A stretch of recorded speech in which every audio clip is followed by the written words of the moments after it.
Let's delve into the farthest reaches of our planet's history, where events so incredible they seem like fiction lurk. Events that force us to rethink the very essence of survival, the vagaries of climate, and the incredible resilience of life. Among these mysterious eras, there is one that has left a deep, frozen scar on Earth's geological memory. There was an era when Earth itself became an icy tomb. Imagine a world where, from the bottomless ocean trenches to the highest mountain peaks, from the scorching equator to the icy poles, everything was buried under a crushing blanket of white silence. Never before, nor ever since, in the history of the planet had anything like it happened. Our entire world seemed to become a giant snowball, drifting silently through the cosmic void. Scientists have dubbed this ancient and terrifying period Snowball Earth. And this isn't just a pretty metaphor, it's a frighteningly accurate description of what was happening on the surface of our planet. Just think, ice several kilometers thick froze the oceans and covered entire continents under an impenetrable glacial shell. And the sun's rays, the primary source of energy for all life, simply couldn't reach the surface. Our world could barely discern light through this veil of frozen water, enveloping it like an icy shroud. And this wasn't just a prolonged winter or another ice age. This global glaciation lasted for millions, tens of millions of years.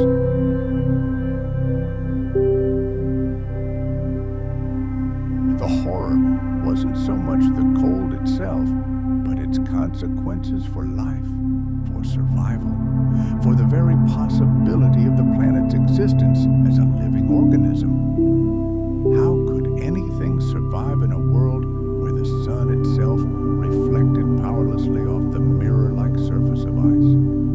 Where the seas, the cradle of almost all life at that time, turned to solid stone. To understand how close our world came to its demise, we must journey into the unimaginably distant past, not thousands or even millions of years ago, but a full 600 million years deep into time. This was long before dinosaurs ruled the earth, long before the first forests appeared, and long before even a single living creature dared to crawl onto dry land. We must return to an era when life was incredibly simple, microscopic, and almost entirely hidden in the depths of the world's oceans.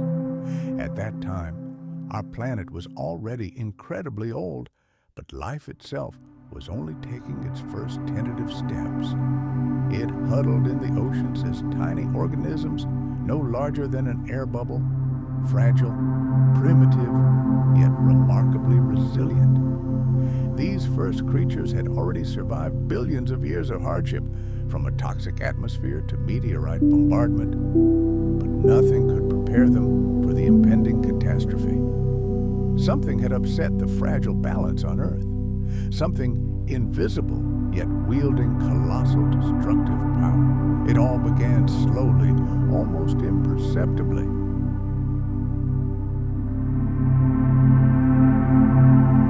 The planet's temperature began to drop, and the polar ice caps began to slowly creep away.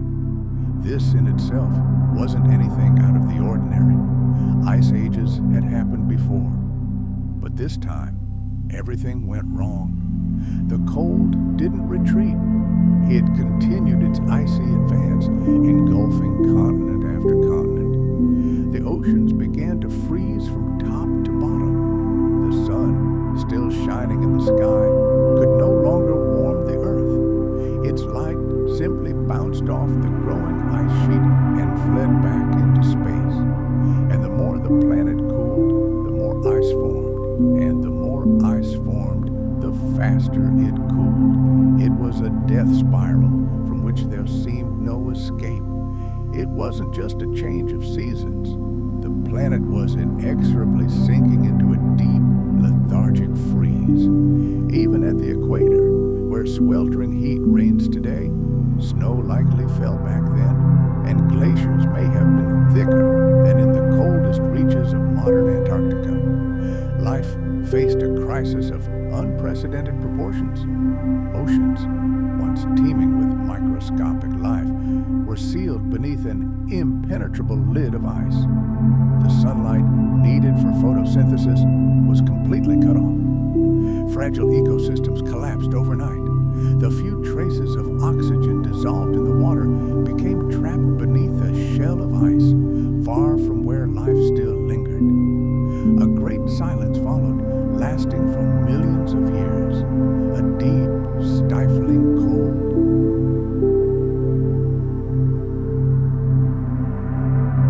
If we could look at Earth from space at that time, we would see a lifeless ball of white marble silently revolving around the distant sun. Frozen, forgotten, dead.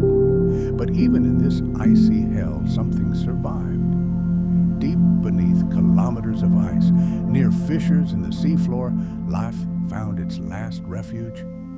Where the Earth's crust cracked and poured molten magma into the icy darkness, hydrothermal vents bubbled from the planet's depths, spewing streams of heat and minerals. It was here, in this eternal darkness, that the last glimmer of hope lurked. Life arose that didn't require sunlight, but fed on the pure chemical energy emanating from the Earth's depths. The oldest organisms, archaea and bacteria, evolved to survive in conditions that would have killed everything else. They clung to life in the pitch darkness, but even that was no guarantee of survival. The ice could become too thick, the gases in the atmosphere too thin, and the oceans too stagnant. It was a desperate race against time, with the future of all life on Earth balanced on a knife edge. And yet, against all odds, salvation came. It was invisible and silent, but slowly gathering strength. Pressure built beneath the icy crust, and volcanoes across the planet began to awaken. With each new eruption, millions of tons of carbon dioxide were released into the atmosphere. It was as if the planet, suffocated beneath ice, was finally able to breathe.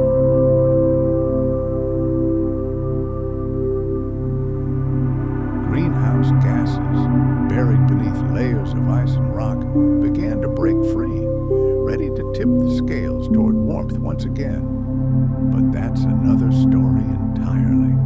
And now, in the first chapter of the most terrible winter in Earth's history, we stand on the brink of an icy apocalypse and ask a question that echoes through the ages. How close was life to disappearing forever?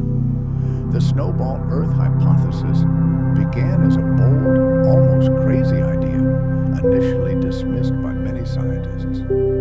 The idea that our entire planet could freeze from pole to pole seemed like the stuff of science fiction, not serious scientific research. But as time went on, the evidence mounted, and gradually this incredible idea gained weight and plausibility.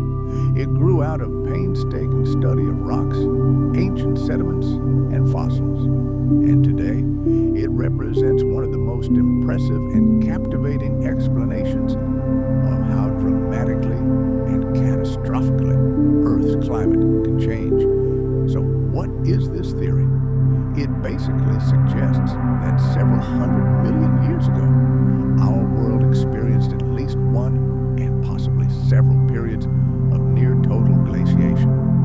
During this time, ice sheets spread from the poles all the way to the equator. Endless oceans were frozen and continents disappeared beneath glaciers. Average temperatures on the planet likely dropped to unimaginably negative levels and remained there for millions of years. This theory isn't a figment of a wild imagination.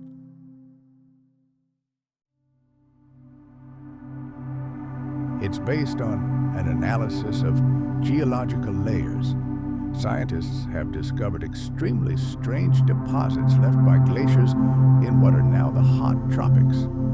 Ancient rocks in Africa, Australia, and South America contain irrefutable evidence, traces of massive ice flows that once scraped and furrowed the Earth right at the equator. Such geological formations simply couldn't have appeared there if the climate across the planet hadn't been immeasurably colder than it is today. Then geologists stumbled upon so-called carbonate caps. These are unique layers of limestone that lie directly on top of glacial deposits.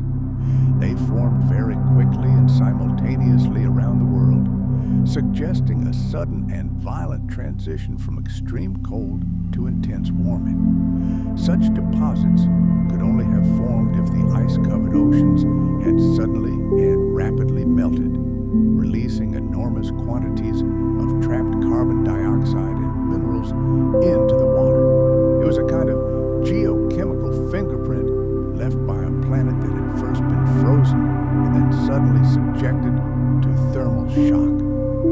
But how did scientists manage to piece this puzzle together? It all began with a geological mystery. During the Neoproterozoic era, between approximately 720 and 7 million years ago, something happened on Earth that became the starting point for this theory. At least two colossal glaciations occurred during this time. They were incredibly long and spanned vast areas, leaving their traces across the entire planet.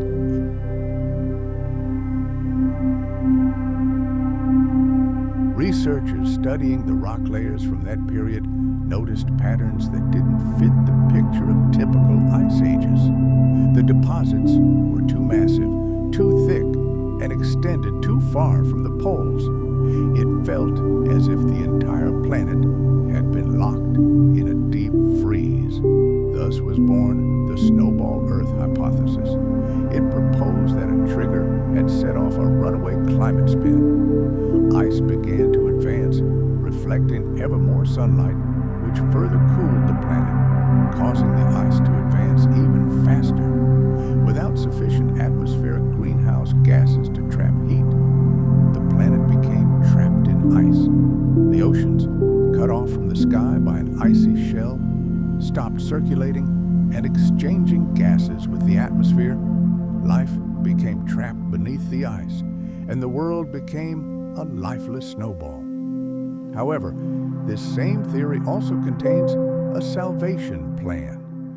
Volcanic activity, which continued even beneath the ice, continued releasing carbon dioxide into the atmosphere. Under normal conditions, this gas would have been absorbed by the oceans and weathered rocks, maintaining climatic balance. But under global freezing conditions, this did not happen. The oceans and rocks were reliably covered by ice. As a result, carbon dioxide simply accumulated in the atmosphere over millions of years. When its concentration reached incredibly high levels, a greenhouse effect of incredible, staggering power began.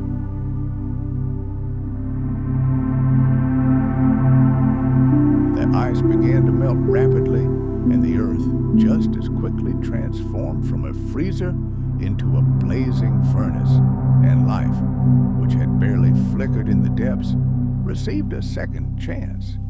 Here, in the planet's geological record, we find evidence of incredible climatic upheavals. Carbonate rocks are a unique marker, subtle yet spreading across the globe. These strata, composed primarily of limestone and dolomite, lie directly on glacial deposits known as tillites. The contrast between these two formations is simply astounding and speaks volumes about the colossal changes our Earth has undergone. Imagine standing at a geological cross-section at the very boundary between two worlds. Below, we see a chaotic jumble of rocks and boulders, tillite, scars left on the planet by giant glaciers, and directly above this chaos, with a sharp, almost unnatural boundary, lies a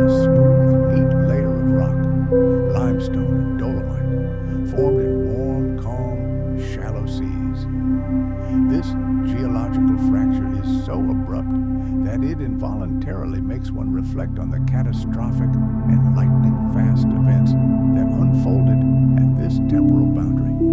But the value of these carbonate caps lies beyond their location. Their true secret lies in their chemistry. The carbon isotopes trapped within these rocks tell a fascinating story of the planet's rebirth after the deep freeze that occurred just before the onset of this ice age.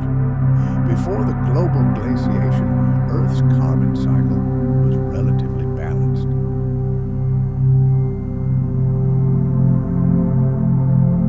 Photosynthesis and the burial of organic matter maintained a balance of carbon isotopes, which is clearly evident in ocean sediments. But the Ice Age ruined everything. When the planet was covered in ice, photosynthesis virtually stopped, and huge amounts of carbon were removed from global circulation. Then, as the ice began to retreat, all that trapped carbon dioxide rushed back into the atmosphere and oceans, causing a veritable chemical shockwave. As the glaciers melted, the atmosphere rapidly became saturated with carbon dioxide. It dissolved in the warming ocean waters, forming weak carbonic acid. This acid, in turn, reacted violently with the rocks newly freed from their glacial captivity, especially silicate minerals. This process released calcium and magnesium ions into the water. These elements, combining with carbonate ions, precipitated at incredible speed, forming the very same limestone and dolomite layers. The carbonate layers we see today formed almost instantly in geological time. In some places, they are over 10 meters thick, but they likely formed in just tens of thousands of years, a fleeting moment in Earth's history.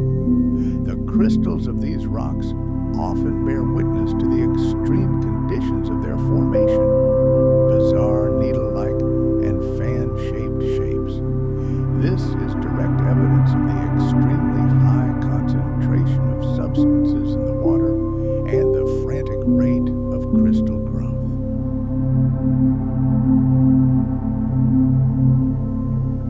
These carbonate caps also harbor other oddities: giant crystals, traces of ancient ripples on the seafloor, and clear signs of microbial activity.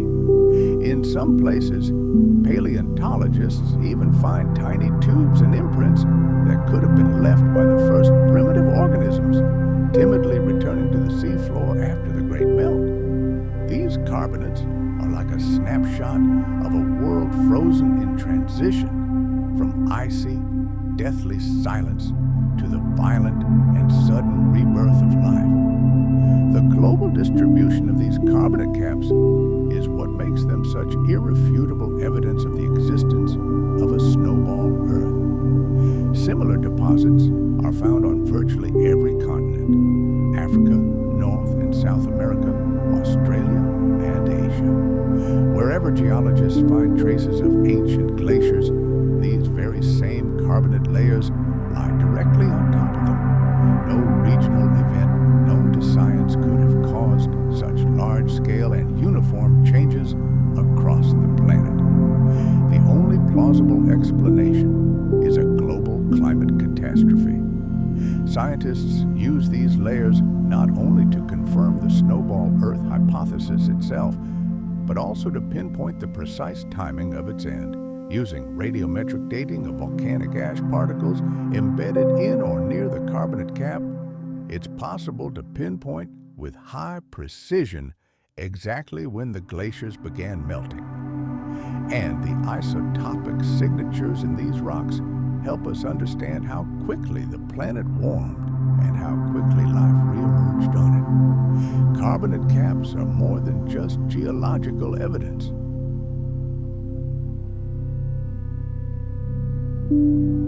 They are the key to understanding one of the most dramatic periods in our planet's past. These rocks are more than just rocks.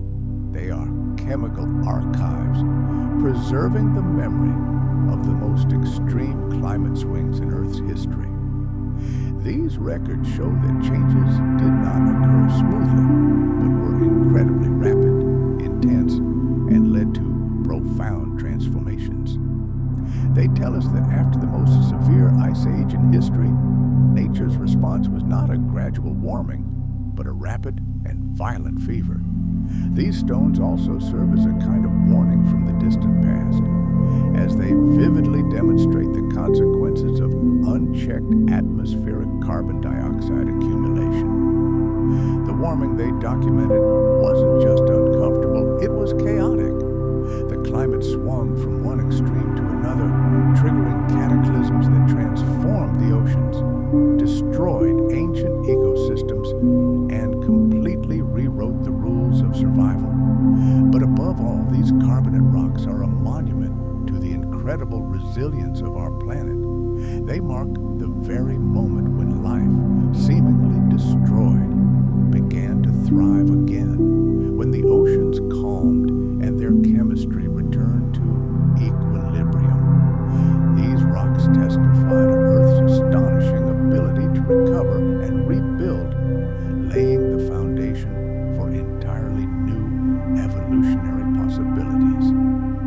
After a long period of icy silence, something astonishing happened on the planet.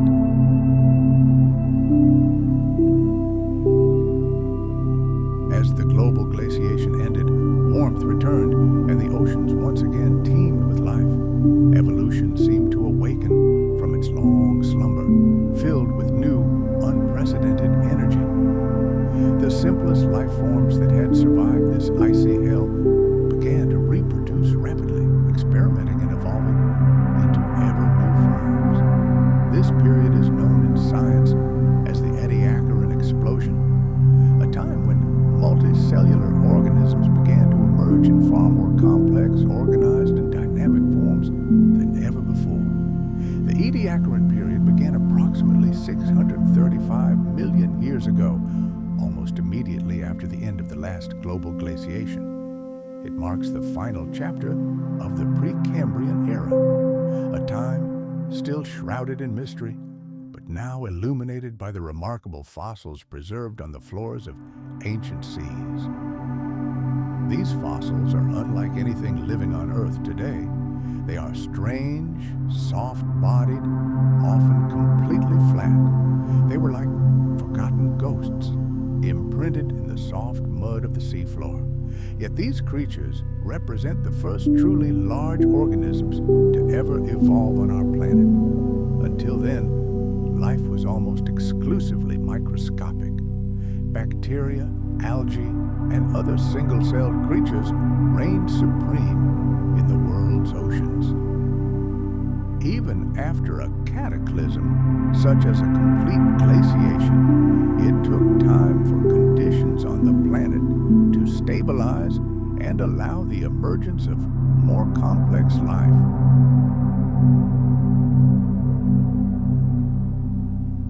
Oxygen levels had to rise, nutrients had to begin circulating again, and ecosystems had to rebuild themselves virtually from scratch. And when these conditions were finally created, something clicked. The first Ediacaran organisms were simple yet gigantic compared to those that came before them. Some resembled quilts or leaves with broad, flat bodies that lay motionless on the seafloor. Others were shaped like discs, tubes, or intricate fractal patterns with no discernible front or back.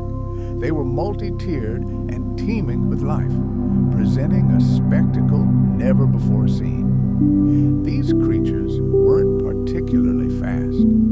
Most were completely motionless, clinging to the seafloor and absorbing nutrients directly from the water. Some may have glided slowly across the sediment, leaving barely noticeable tracks behind. They formed the first known communities of large organisms, clustering in shallow water and stretching toward the sunlight that filtered through the water column. This blossoming of multicellular life was no mere coincidence. It was a direct consequence of the end of the snowball planet era. The melting of giant glaciers released colossal quantities of nutrients into the oceans. Phosphorus, iron, and other key elements triggered a veritable explosion of primary production. Algae, the main source of oxygen at the time, flourished, creating an ideal environment for the development of more complex life forms.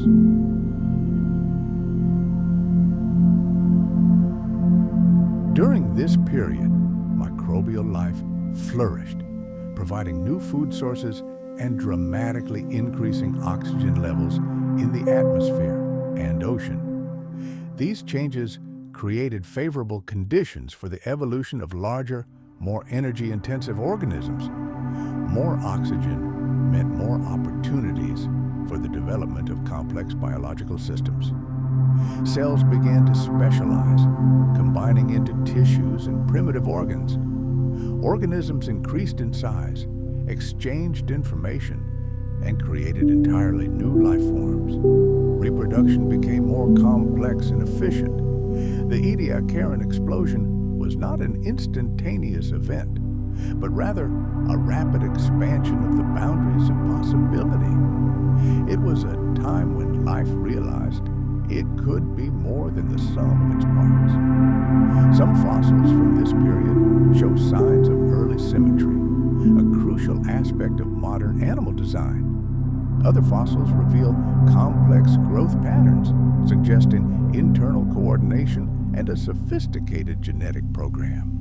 There are even hints of primitive sensory systems, although this has not been proven. Direct evidence of a nervous system or brain has not yet been discovered. Nevertheless, these early bizarre life forms were the first steps on the path to more advanced creatures. They set the stage for everything that came after.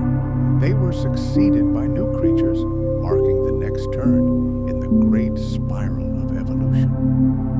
Imagine the Ediacaran period, a colossal epoch that stretched for nearly 90 million years.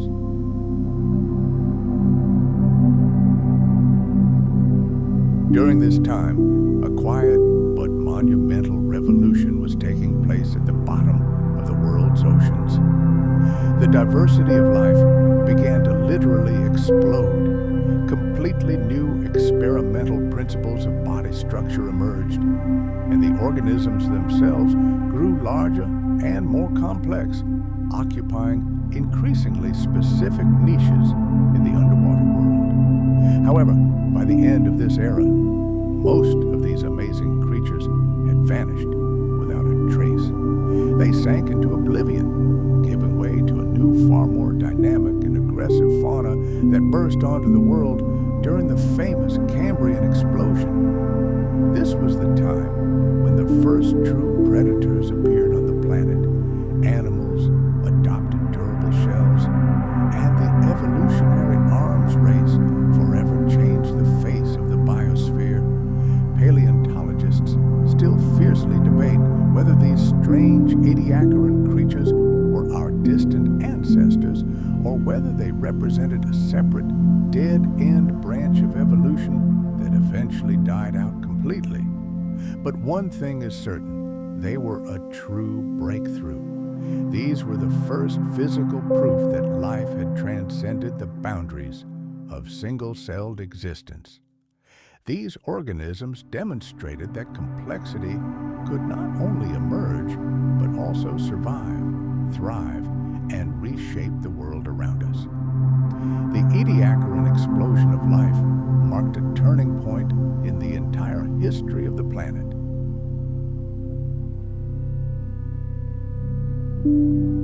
It reminds us of a great law of nature. Recovery from a global catastrophe not only returns everything to normal, but often paves the way for something entirely new and grandiose. Snowball Earth nearly ended the history of life.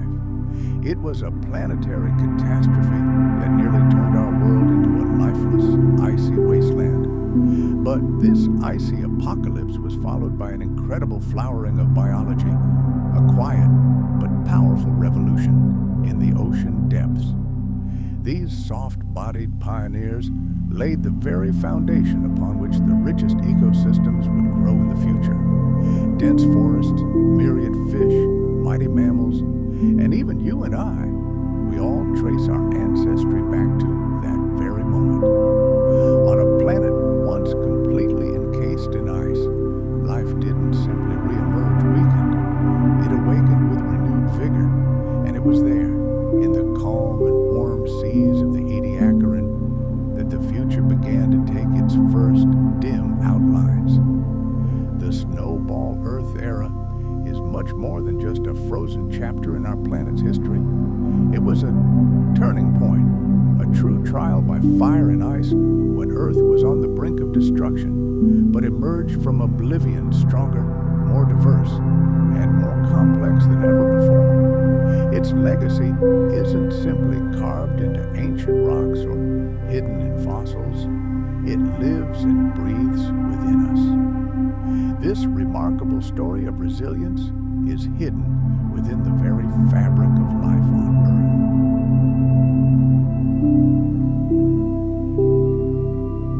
The way our planet breathes, the way life on it evolves and adapts to colossal change, opens up a world of incredible possibilities. Before Earth plunged into icy slumber, its biosphere was incredibly primitive. Life huddled in small pockets was extremely limited in its diversity and, for the most part, led a passive existence. Atmospheric oxygen levels remained low and ecosystems were extremely sparse. Evolution proceeded at a snail's pace, but with the advent of global glaciation, everything changed. Snowball Earth became a kind of giant crucible that scorched and froze everything unnecessary, testing the resilience of life. Whatever managed to survive this monstrous ordeal became not just a surviving life form, but the basis for further development in new, completely incredible directions. When warmth finally returned and the icy shackles lifted from the oceans, new vast horizons opened up for life. Fresh ecological niches emerged, ripe for colonization. Atmospheric oxygen levels rose, energy flowed more freely through food chains, and the flywheel of evolution spun at unprecedented speed. The first multicellular organisms appeared, laying the foundation for future animals, specialized tissues, and ultimately, complex nervous systems. Thus, the Great Ice Age not only did not destroy life, but actually created entirely new prospects for it.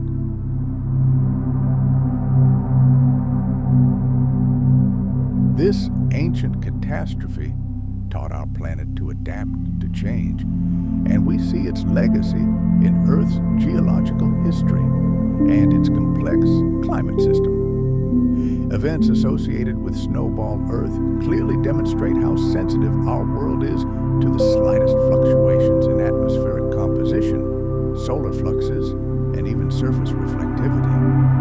Research into this deep freeze has shown scientists that even seemingly minor changes in carbon dioxide levels can lead to absolutely extreme consequences for the entire planet.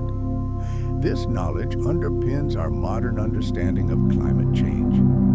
It serves as a stark warning that Earth's delicate balance can be upset much more easily than we typically think. The geological record frozen in rocks from the Snowball Earth era has taught scientists to recognize traces of global catastrophes. Glacial deposits found near the equator and distinctive layers of carbonate rocks all reveal frightening changes in the past. These carbonates, deposited by sudden and powerful flows of meltwater, carry isotopic markers that allow us, like detectives, to reconstruct how the planet emerged from its lethargic slumber. These geological clues have become key tools for understanding not only the past but also the future,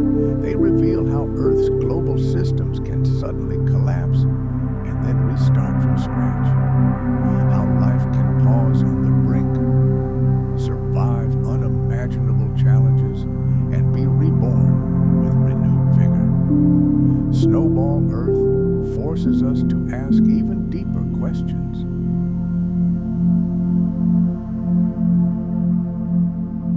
How did life survive at all? By what miracle did it happen? How did it adapt to such a hostile, icy world? And what would have happened if it hadn't? If the ice had never melted? If carbon dioxide hadn't accumulated in the atmosphere?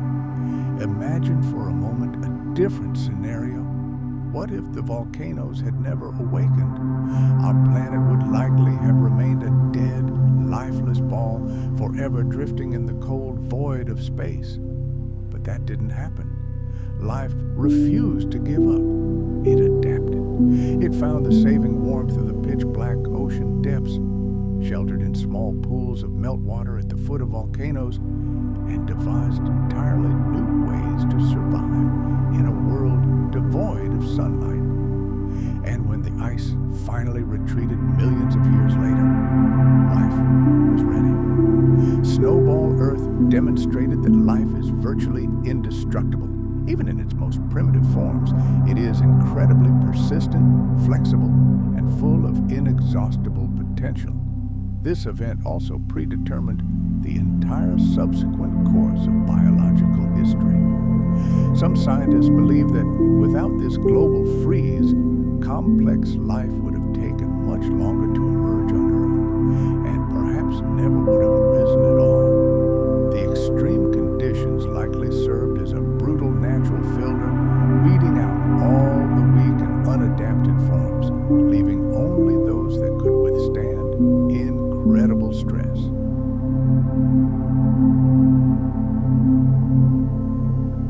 The genetic innovations necessary for survival in this icy hell may have later led to the emergence of mobile animals, predation, and ultimately, intelligence. Thus, the story of Snowball Earth is not simply a tale of cold and darkness.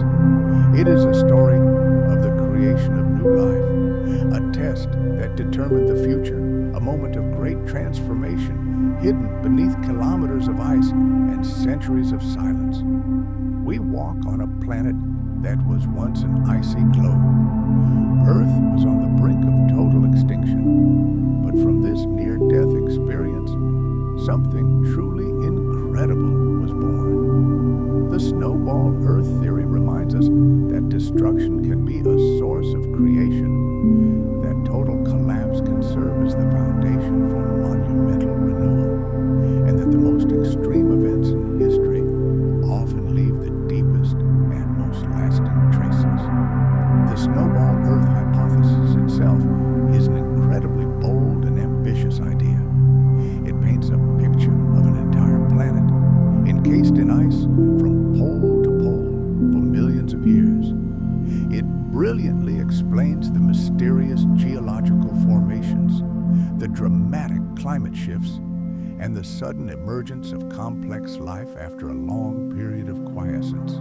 However, as in any great scientific drama, not everyone is ready to accept every act of this play unconditionally.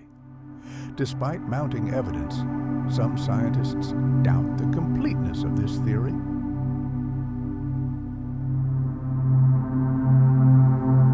They wonder, did the Earth truly freeze completely? Or was there a less extreme version of events that might more accurately describe this ancient world? One of the most heated debates revolves around the question, were the oceans completely covered in ice?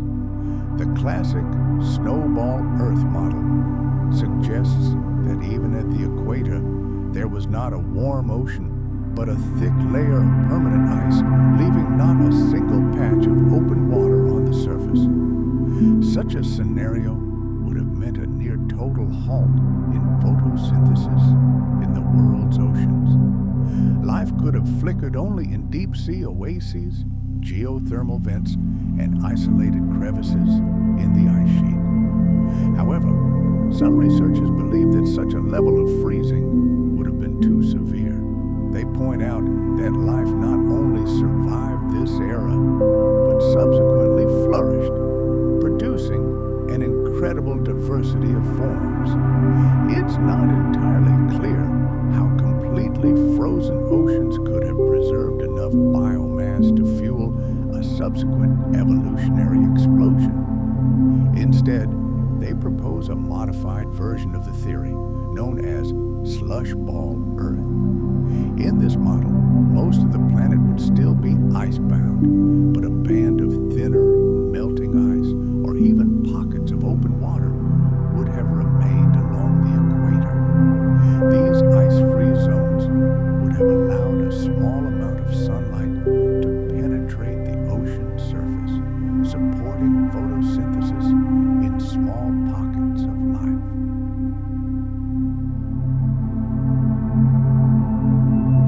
This theory explains why glacial deposits are found even at low latitudes, but it also creates more favorable conditions for survival. But the duration of these ice ages continues to be debated. Some estimates place one of the glaciations, the Sturgeon, lasting over 50 million years. However, other scientists propose alternative scenarios, suggesting that this icy marathon may have included brief respites, periods of partial ice retreat that simply left no clear traces in the geological record. These interruptions could have dramatically altered the conditions for life, providing brief windows of light and warmth. Debate also rages over the root cause of this global freeze. Most scientists agree that a sharp drop in atmospheric carbon dioxide and the resulting increase in Earth's reflectivity played a key role. However, some researchers believe that large-scale biological processes triggered the cooling. Perhaps the rapid development of photosynthetic organisms before the glaciation led to them literally sucking too much carbon dioxide from the atmosphere.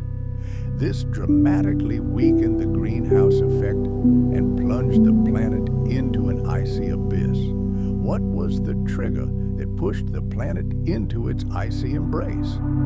Some scientists believe the greenhouse effect was to blame, or rather, its weakening, leaving our world defenseless against the cosmic cold. Other researchers see the root of the problem in plate tectonics.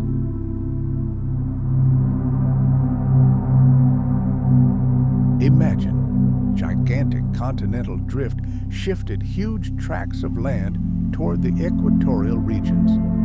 Perhaps this is what triggered the increased weathering of rocks and, as a result, the active absorption of carbon from the atmosphere. Or perhaps it was the volcanoes. Powerful eruptions could have thrown such a dense curtain of ash and particles into the sky that it cut off the Earth from the life-giving heat of the sun for a long time, turning it into a sparkling ball of ice. Alas, there is still no definitive answer to this question. We're likely dealing not with a single cause, but with a tangled web of possible factors acting together over an unimaginably long period of time. Even the seemingly most compelling evidence cited in support of the snowball Earth theory can be interpreted in different ways. Take, for example, the so-called carbonate caps. Geological layers often cited as evidence of a sharp and sudden warming, but their formation could easily be explained by other, less dramatic geochemical processes. Glacial deposits found near the equator appear far more convincing. It would seem like irrefutable proof. However, here too the devil is in the details. Determining the exact age of these deposits and the causes of their formation is an incredibly difficult task. We still cannot say with absolute certainty where the ancient continents were located at any given point in time. But all these contradictions do not mean the theory itself is incorrect.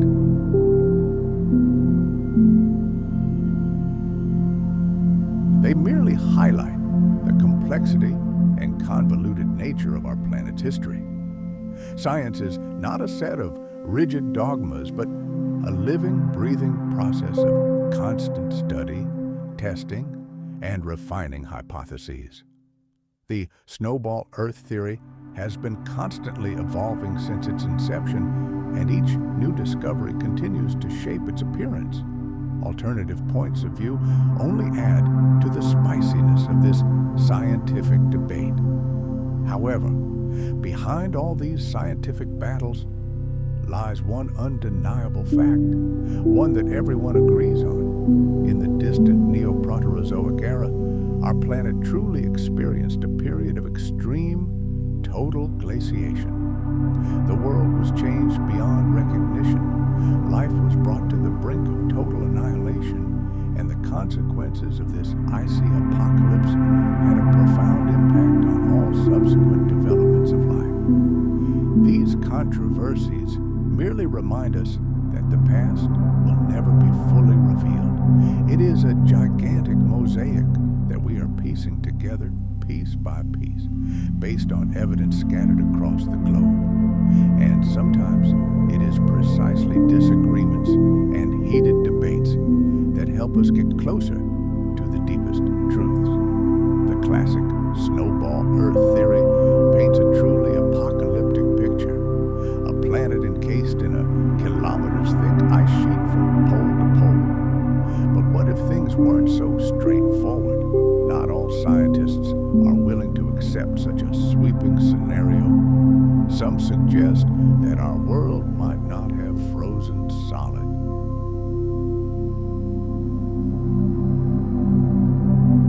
Instead, they propose a less extreme version of events known as the slush Earth hypothesis. This model still describes a planet plunged into an ice age, but with several key differences that could have dramatically impacted how life survived this nightmare and how Earth ultimately managed to escape its icy grip. The slush Earth hypothesis suggests that while most of the world was icebound, some regions near the equator remained free of it, or were covered only by a thin, permeable crust of ice. These regions could have served as last refuges, providing at least some access to sunlight, gases, and nutrients, supporting tiny pockets of photosynthesis. Imagine these life-saving oases in the middle of a vast frozen wasteland. While the rest of the world was plunged into icy slumber, here, in these rare equatorial refuges, life could cling to existence with far greater stability than in a completely frozen scenario. The key argument in favor of this more benign version of events is the very survival of photosynthetic organisms. Consider this: if the planet had been completely frozen, light simply wouldn't have been able to penetrate the thick ice to the upper layers of the ocean. Photosynthesis would have ceased everywhere, oxygen levels would have plummeted to zero, and it would have taken eons for the biosphere to recover after the thaw.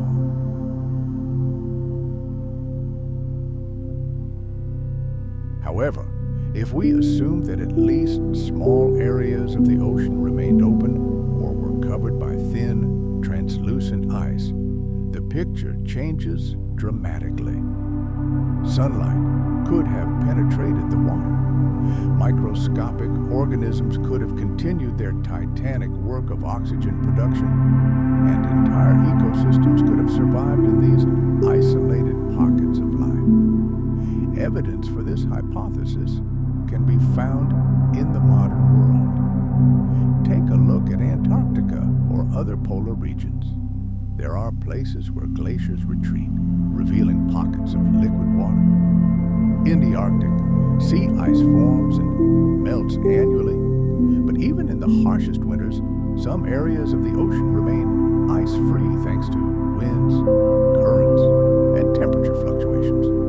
Thin ice allows light to pass through, and natural cracks and polynyas provide direct contact with the atmosphere. And in these seemingly unbearable conditions, photosynthetic life continues to thrive.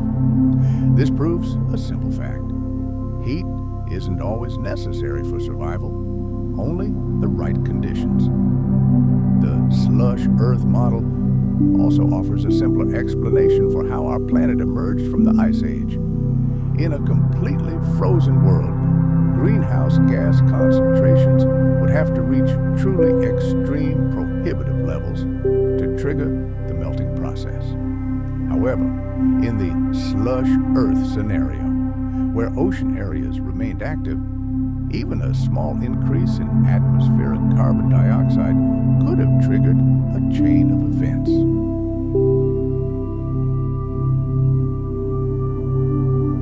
Temperatures would have begun to rise gradually, allowing the planet to transition from total cold to warmth much more quickly and sustainably.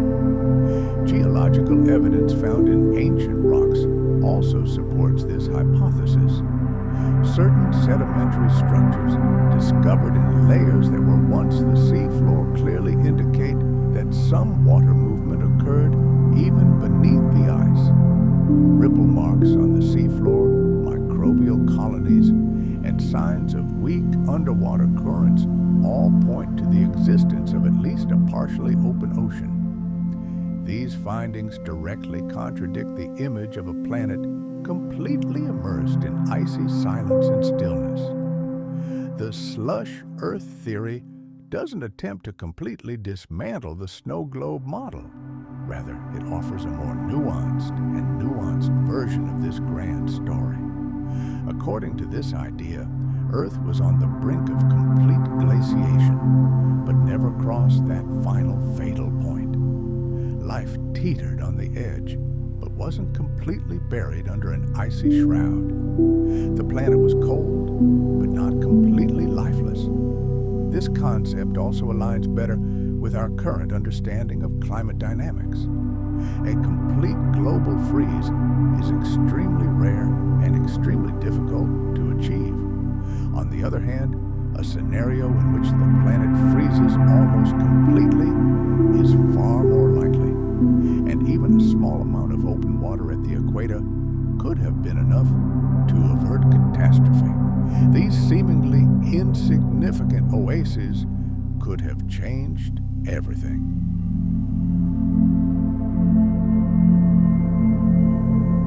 The slush ball model reminds us that absolute values are rarely encountered in studies of Earth's ancient history. Nature abhors extremes without exception. Perhaps life simply continued its quiet, unnoticed work in the cracks between the ice sheets, patiently waiting for the sun to rise again and restore the world to life. The atmosphere is more than just a gas ocean surrounding a planet. It is a complex, dynamic system, constantly influenced by life, geology, and a host of other climatic factors.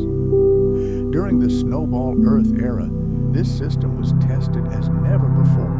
The deep freeze transformed not only the face of the planet, but the very air above it. And when the ice finally retreated, the atmosphere was never the same. Before Earth became a frozen globe, its atmosphere was strikingly different from the one we breathe today. Oxygen levels were significantly lower, carbon dioxide concentrations were high, and other gases like methane were much more prominent. Life consisted primarily of microorganisms, and a delicate balance between the release and absorption of gases was maintained slowly but steadily. However, when the planet began to freeze, everything changed. Ice, spreading across the continents and encasing the oceans, literally halted many processes that regulated the composition of the atmosphere. Chemical weathering, the process by which carbon dioxide is removed from the air through interaction with rocks, virtually ceased.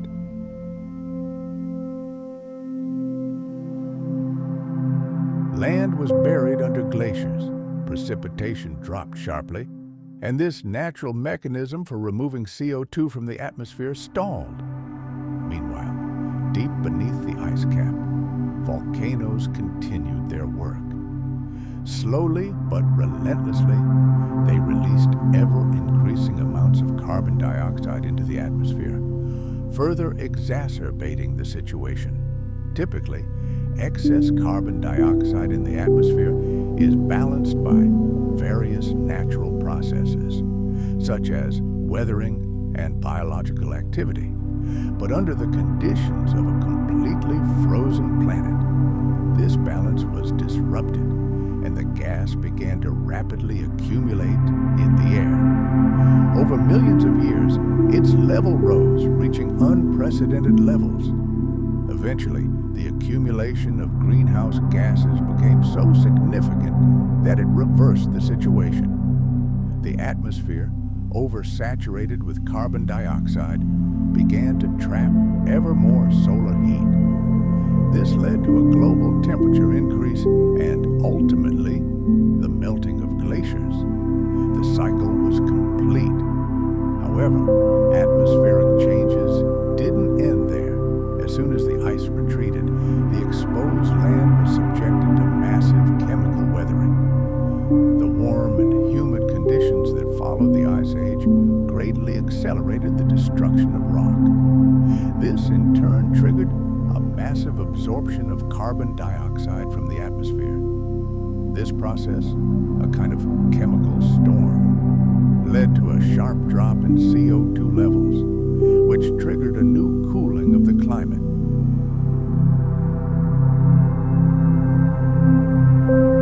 Thus, the planet, having gone through extreme cycles of heat and cold, gradually stabilized its climate over the long term. Oxygen levels in the atmosphere also underwent dramatic changes. During the Ice Age, photosynthesis, the main source of oxygen, slowed dramatically. Sunlight was blocked by ice, and photosynthetic organisms were buried alive or trapped in isolated refuges. As a result, oxygen production virtually ceased. Imagine the icy grip that held the world in shackles beginning to weaken. This global glacier covering the planet literally suffocated life, sucking oxygen from the atmosphere and the ocean depths. For countless primitive organisms, it was the end, a mass extinction that almost completely stopped Earth's biological clock. But then the ice retreats. The first rays of the ancient sun pierce the surface of the water, and a true miracle occurs. The process of photosynthesis, dormant for millions of years, explodes with incredible power. The ice-free oceans literally bubble with life.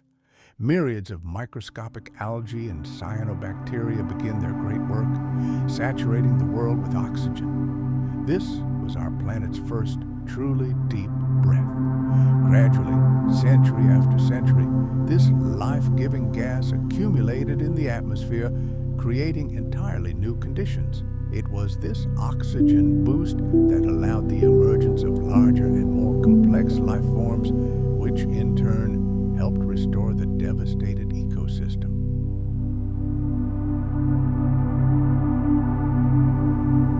The entire history of the emergence of complex life on Earth is inextricably linked to oxygen. And perhaps this key step in evolution would not have been possible without the monumental catastrophe we call the Snowball Earth hypothesis. Evidence of this dramatic era is forever imprinted in ancient rocks. By studying carbon and sulfur isotopes, scientists, like detectives, are uncovering the history of colossal fluctuations in atmospheric composition. The presence of so-called banded ironstones, deposits formed during that era, paints a picture of dead, anoxic oceans, supersaturated with dissolved iron. But after the Great Melt, everything changed. The chemical composition of both the oceans and the atmosphere began to recover almost simultaneously. This global freeze also had a colossal impact on the planet's long-term carbon cycle. The extreme fluctuations in greenhouse gas levels during those distant times served as a stress test for Earth, helping us understand how our planet reacts to sudden climate shocks. Today's delicate balance between volcanic emissions, rock weathering, and the activity of living organisms is key to understanding and perhaps controlling our climate. After that catastrophe, our planet became much more sensitive. The atmosphere learned to self-heal, but at a high cost. It now reacts much more sharply to any disruptions. It could be said that Snowball Earth triggered a global reset of the entire climate system.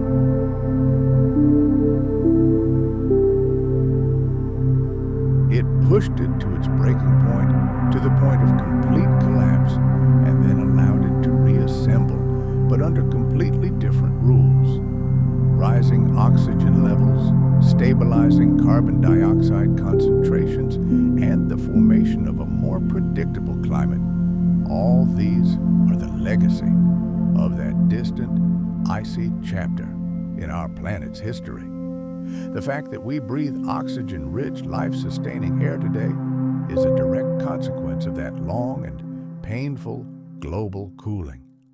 The icy globe that was once Earth transformed not only its surface, but the very sky above. And thanks to this transformation, our future became possible. This raises one of the most tantalizing questions. What if it hadn't happened? If our planet had avoided this icy hell, what path would evolution have taken? Who knows what life would be like today? Our world has frozen from pole to pole before, and looking back, we can't help but wonder, could something like this happen again? Are systems that have failed once before capable of collapsing again, plunging the planet into an even deeper, deadlier frigidity? The answer is complex, but it begins with one immutable truth that runs through Earth's history. Climate is not static. It is constantly changing, and under certain circumstances, these changes can be catastrophic. To understand whether Snowball Earth will return, we need to remember what made it possible the first time. Back then, it was a completely different planet.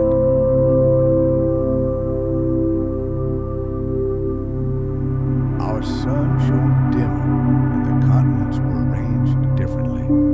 Vast land masses clustered near the equator, increasing weathering and, consequently, drawing carbon dioxide from the air. Life was primitive, and ecosystems were incredibly fragile. The combination of these factors made the planet vulnerable to global glaciation. Today, the picture is completely different. The sun has become brighter, and plate tectonics has reshaped the planet beyond recognition. Continents are constantly shifting, and the biosphere has become orders of magnitude more complex and resilient. Forests spread across millions of hectares, ocean plankton and soil microorganisms are all part of a gigantic mechanism that regulates carbon dioxide levels. Animals and plants are woven into complex feedback loops that help stabilize the climate. However, in the modern world, a new unprecedented factor has emerged: human activity.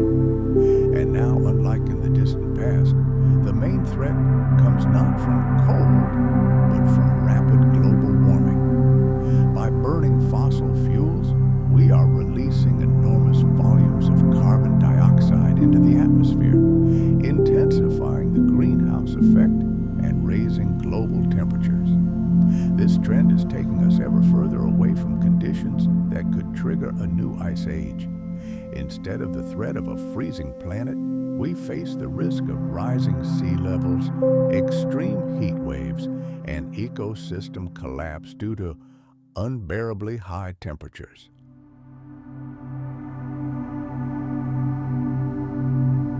However, a global cooling scenario cannot be completely ruled out. Looking into the very distant future, millions of years ahead, we can imagine a situation in which carbon dioxide levels drop sharply, either due to natural geological processes or unforeseen events.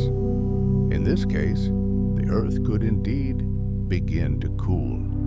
And if this cooling reaches a critical point, with ice covering a significant portion of the land, the albedo effect could be triggered. White ice would reflect sunlight, further cooling the planet.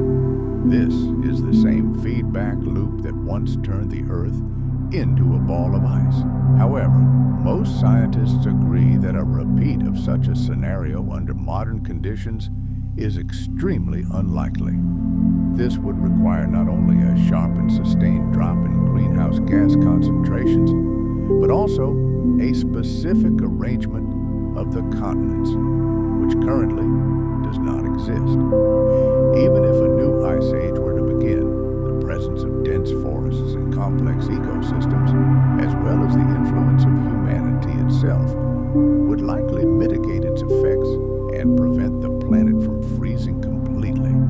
Some researchers are even considering scenarios of intentional climate change, developing technologies for artificially cooling the Earth to combat global warming. While these ideas are controversial, they demonstrate one thing: humanity today possesses the power to influence climate on a planetary scale, a power previously wielded only by supervolcanic eruptions and the movement of tectonic plates.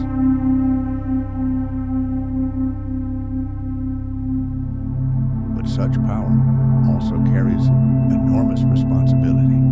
After all, it could push the climate to dangerous, unpredictable limits.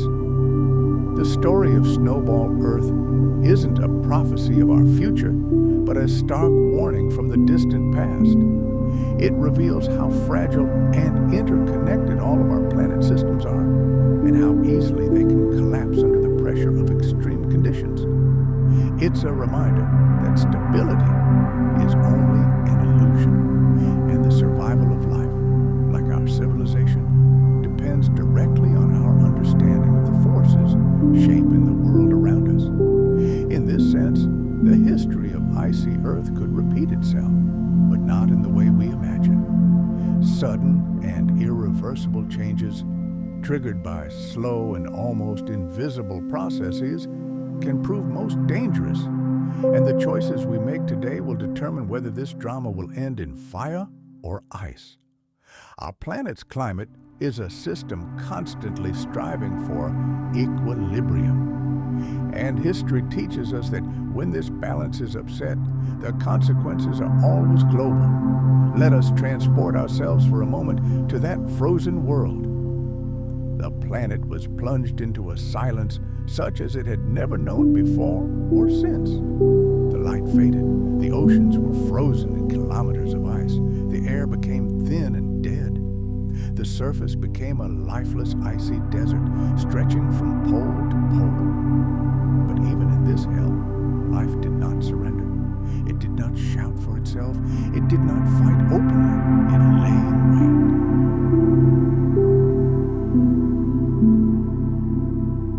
wait. Quietly and patiently, it hid in the crevices of rocks near geothermal vents, clinging to life in the thinnest films of water beneath glaciers.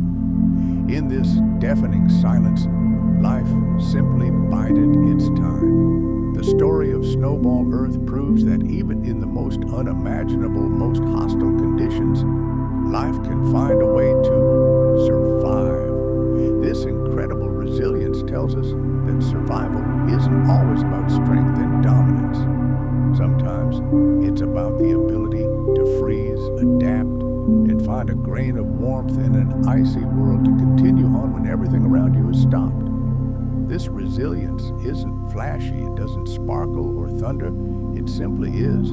It resists total annihilation, shrinking to microscopic size, retreating deep, protecting itself until the world changes enough to allow it to reclaim what it lost. And when that moment arrived, life didn't simply rebound, it exploded, transformed, becoming something immeasurably greater. After the ice cap melted, evolution seemed to awaken from a long slumber. Entirely new life forms emerged, oxygen levels soared, and the complexity of organisms grew exponentially. From that moment on, the pace of evolution changed forever.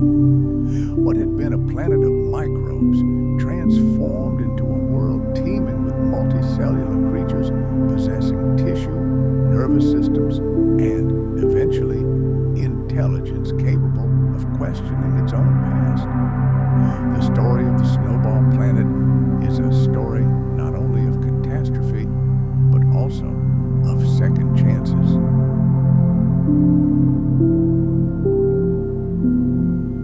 A story of the fine line between utter destruction and the greatest creation. It reminds us that even from the ashes of total extinction, life can not only be reborn, but also pave the way for the next great evolutionary leap.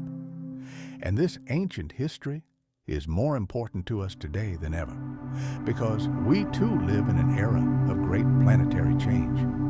The world we observe today is not standing still. Our own atmosphere is undergoing colossal changes, and fragile ecosystems are under incredible stress.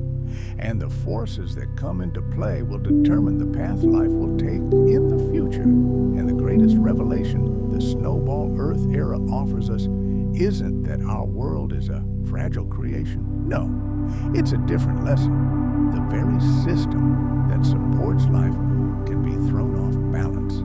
It's a delicate balance of forces that can collapse in an instant. And when a catastrophe of such magnitude occurs, returning to a previous stable state is a long, painful process. It requires millions of years, incredible efforts on the part of nature itself, and incredible perseverance. But let's consider this. If tiny microorganisms were able to survive this icy hell, if the very spark of life was able to flicker for millions of years beneath kilometers of ice in the pitch darkness of frozen oceans, then this tells us something incredible. It proves that life as a phenomenon is far more resilient and indestructible than we usually imagine. Imagine, she stood firm against all-consuming flames.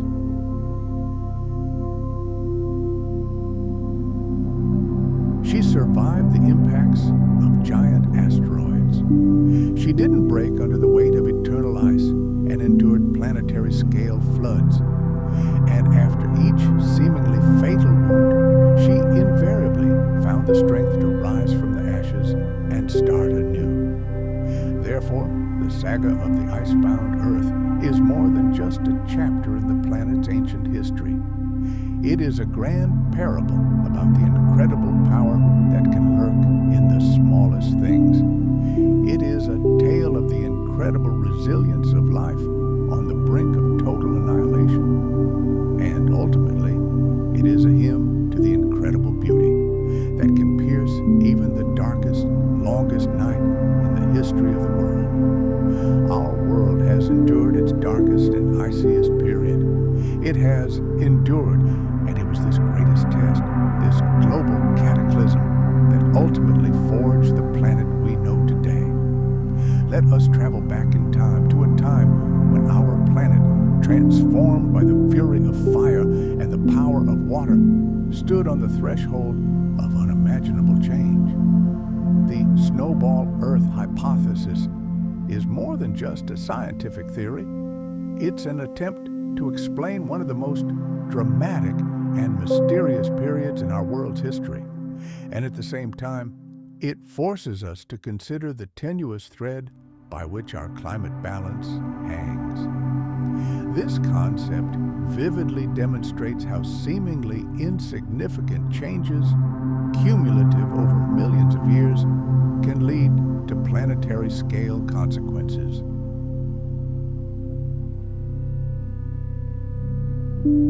It's a chilling reminder that our world, for all its apparent power and stability, is absolutely not immune to total collapse. Of course, even today, not all the details of this theory are unconditionally accepted by the scientific community. The debate continues. Some researchers believe that the Earth at that time was less an ice ball than a gigantic, slushy mass, with oceans near the equator still ice-free. But the core of the idea remains unchanged and terrifying. The global glaciation that brought life to the brink of extinction was one of the most extreme climate cataclysms our planet has ever known. By exploring this hypothesis, we not only delve into a world of eternal cold, but also witness the incredible, almost mystical resilience of life itself. Imagine microscopic organisms locked within a thick layer of ice in pitch darkness, patiently biding their time. They survived so that one day, when the world thought they could break free, begin a new cycle of evolution, and ultimately reconquer the entire planet. The idea of a completely frozen Earth didn't emerge in the quiet of a laboratory. It was suggested by the rocks themselves. Evidence was discovered in geological layers, encoded in the language of minerals, and etched in the scars left by ancient glaciers.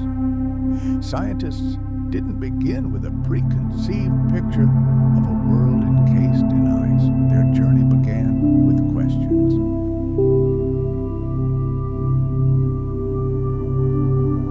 Questions about strange rock strata, unusual clues, and mysterious clues buried deep within the Earth's crust.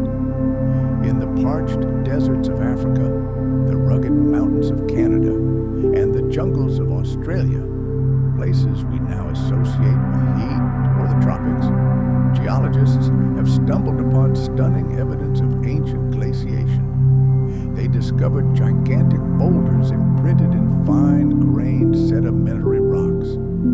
These stones were scratched and deeply furrowed, as if they had been dragged under the kilometers-long weight of a gigantic glacier for millions of years. Layers of ancient tillite, essentially compressed glacial debris, extended over colossal distances. These geological formations were identical to those left by modern glaciers. But there was one incredible detail. All these discoveries were made in areas that, in the distant Neo-Proterozoic era, were located right on the equator. Having studied the orientation of ancient magnetic minerals trapped within these stones, scientists confirmed with absolute certainty. Yes, these lands, during the glacial advance, were located in the warmest latitudes on the planet. It was a true paradox. How could glaciers exist where the sun's rays should be the hottest? Was it really possible? At first, the very idea seemed absurd. Perhaps the continents had simply shifted since then, or had geologists misinterpreted the findings, or perhaps all the data was flawed.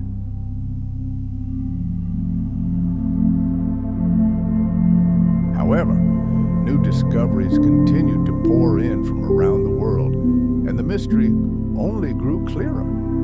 The traces of glaciers were not a local phenomenon, but a global one, and they all pointed to the same narrow corridor of time between 700 and 635 million years ago. Then geologists discovered another mystery, the so-called carbonate caps. These strange, thin layers of carbonate rock lay directly on top of glacial deposits and were unprecedented in the geological record. They appeared suddenly and apparently formed very quickly. This suggested that some colossal chemical shift had occurred in the world's oceans immediately after the ice retreated. The fact is, carbonates typically form in warm, shallow seas, sunlit and teeming with life. They've always been a sure sign of a warm climate, but here they formed immediately after a period of global freezing. And this wasn't a local anomaly. They were found on every continent, always atop glacial deposits formed near the equator. could only have happened if the world had experienced a sudden, catastrophic warming after an unimaginably long period of deep freezing. These two discoveries, glacial rocks at the equator and the carbonate caps that crown them, formed the foundation of the snowball Earth theory. They provided irrefutable physical proof that our world had indeed cooled to its limits and then rapidly thawed. But scientists weren't done.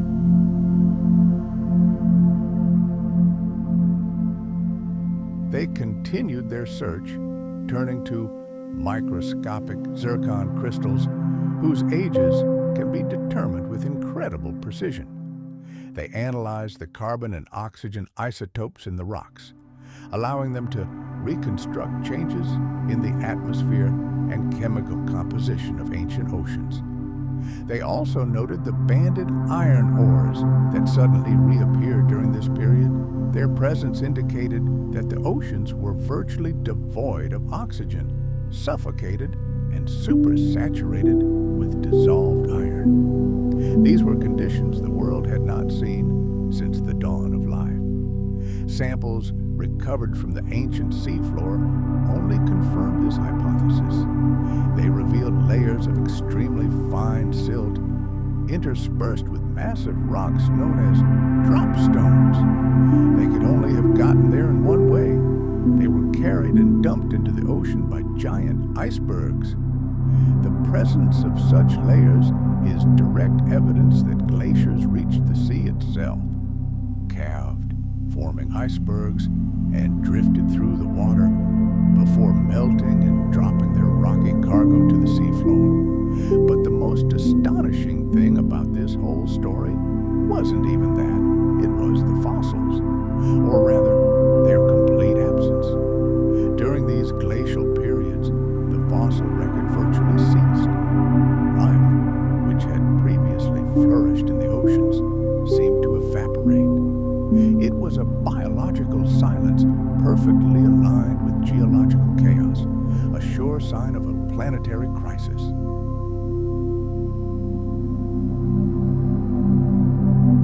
Taken together, all this evidence painted a terrifying picture of Earth's transformation. This wasn't a gradual cooling or another regional ice age. No, it was the planet's rapid transformation into an icy prison. And it wasn't a single discovery that revolutionized science, but an avalanche of findings. Each new study merely confirmed the previous one. Each layer of rock told the same horrific story. Once upon a time, Earth was almost completely covered in snow. Ice sealed the continents, encased the oceans, and, like a giant mirror, reflected the sun's heat back into space. The planet's climate system had completely collapsed. But even then, deep within this frozen world, something astonishing was unfolding. The rocks held a story not only of destruction, but also of miraculous survival. The snowball Earth theory wasn't born from the mind of a single genius. It was the result of the painstaking work of an entire army of researchers who, like detectives, pieced together the past, reading it from rocks and sediments. They weren't looking for a frozen planet, but once they encountered the first clues, they couldn't ignore them. And the deeper they dug, the more secrets of the past were revealed. And this isn't just a story about ice. It's a dire warning about what our Earth is capable of and what trials it can endure. To appreciate just how extreme these glacial episodes were, we need to understand when exactly they occurred.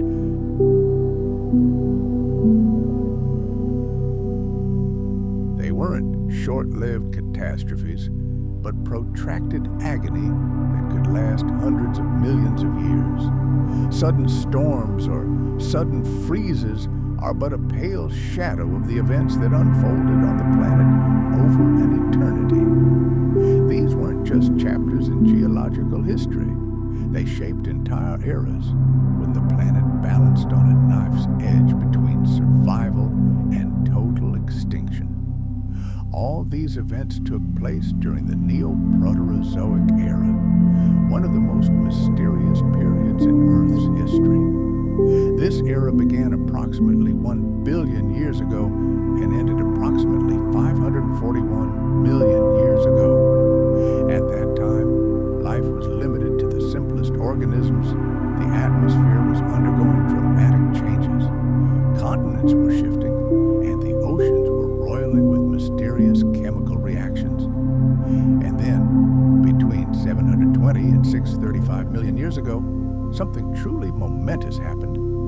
The world experienced at least two major global glaciations, known as the Sturt and Marinoan.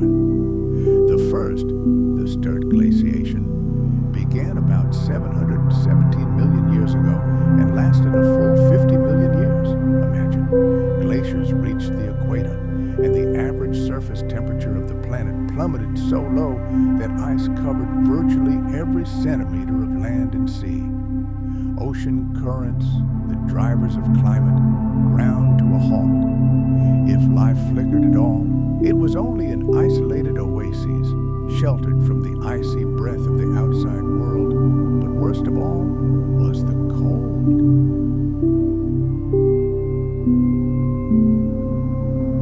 After the end of the Sturt epoch, the planet may have experienced a brief period of warming. The ice began to melt, atmospheric carbon dioxide levels dropped again, and relative stability ensued.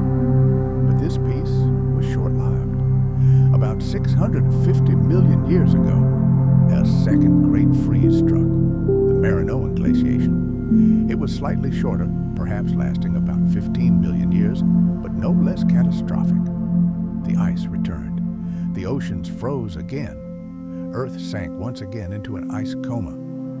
The second phase of Snowball Earth had begun. There may have been a third event, known as the Gaskier's glaciation, which occurred approximately 580 million years ago. True, it was less total, and many scientists debate whether it can be considered a true snowball. However, it still left glacial deposits in the most unexpected places, suggesting that the world has still not recovered from the deep freeze. It's important to understand that these glaciations weren't random. They were separated by long, warm periods, but each left an indelible scar on the planet. These events forever changed the oceans, the atmosphere, and the very course of evolution. When we try to comprehend these timescales, millions of years seem like an eternity. These time frames may seem distant and abstract, but let's try to grasp their scale. Let's go back in time. The entire history of our species, from our earliest ancestors to modern humans, spans approximately 2 million years.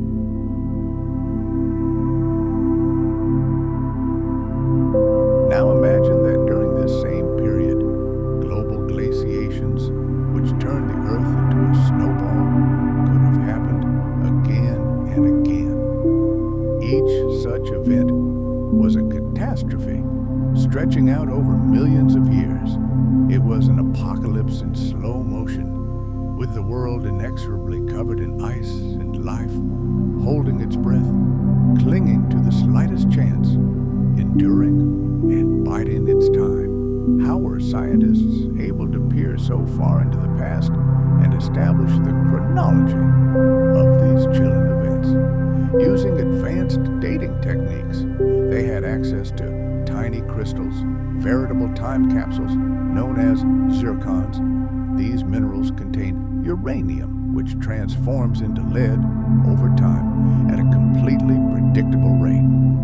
By analyzing the ratio of these two elements, researchers can determine the age of the rock in which the crystal formed with incredible precision. It's like reading an ancient clock hidden deep within a grain of sand. But this isn't the only method. Other clues lie in magnetic signals frozen in rocks. ago, when these rocks were molten lava, the minerals they contained aligned themselves like compass needles along the Earth's magnetic field. As they cooled, they forever sealed this direction. By studying these ancient magnetic lines, scientists are reconstructing the map of the world as it looked hundreds of millions of years ago. And here's the amazing thing. They discovered that glacial deposits from those eras formed at the equator in the warmest latitudes on the planet.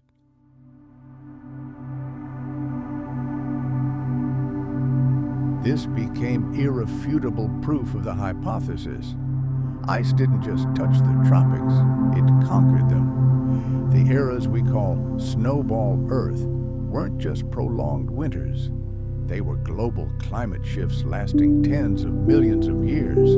They reshaped the planet's geology, paused biological evolution, and when they finally ended, changed the world beyond recognition. These icy episodes didn't end life, but they did push it to the brink.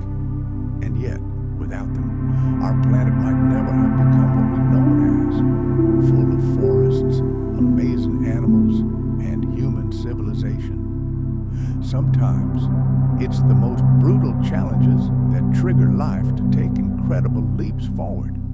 Mere figures cannot convey the full horror of that era.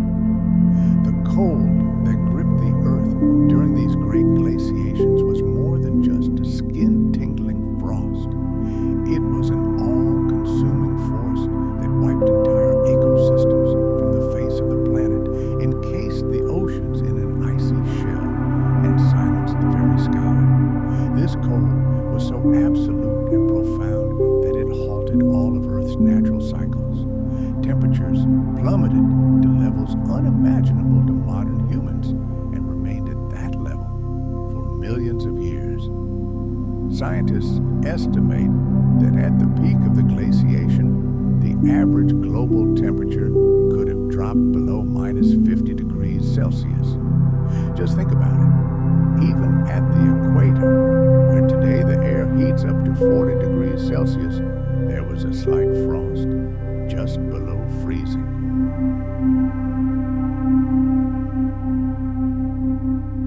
At first glance, this may not seem so terrible, but it was enough to create impenetrable ice sheets even in the warmest corners of the globe. These glaciers were eternal, majestic, and merciless.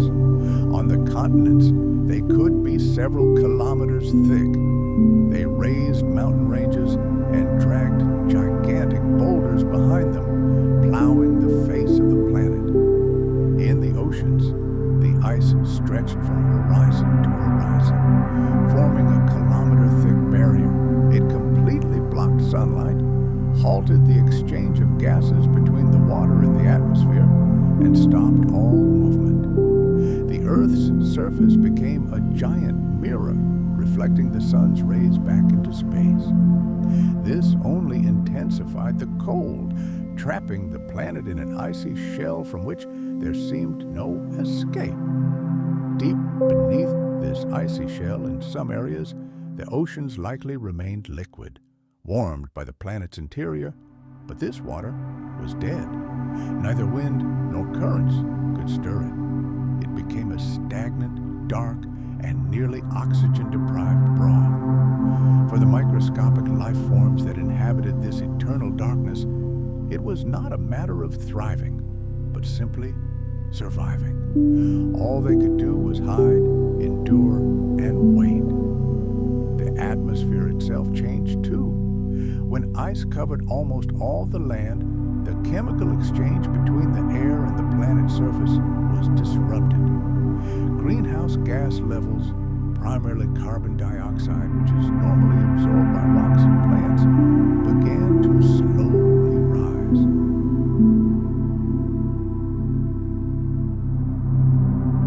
The icy air contained almost no moisture, leading to a global drought. Snowstorms became extremely rare. Precipitation was virtually non-existent. Only an all-pervasive, lifeless cold enveloped the planet, space, Earth would appear as a ghostly pale white sphere, a world without blue oceans or green continents, a planet devoid of color. Its clouds were barely visible, and the entire surface seemed motionless, frozen in time. The familiar blue and green gave way to a harsh, icy landscape and silence. Unlike a normal winter, this cold never brought spring. This cold lasted season after season, generation after generation, and microscopic life resigned itself to this icy silence. The ice did not retreat. The door to the warm world remained locked, and the planet sank into a deep, unbroken slumber. For us humans, even a short stay in such conditions would be fatal. Frostbite would set in within minutes.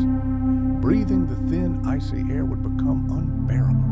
Every crop would perish, and the oceans would cease to provide food. But on Snowball Earth, this was no temporary ordeal. It was a new reality, the backdrop for all existence.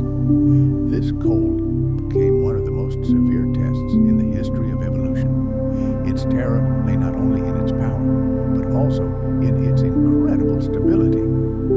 In most ice ages, changes in Earth's orbit, fluctuations in solar activity, or volcanic eruptions would have triggered a warming process. But with Snowball Earth, things were different.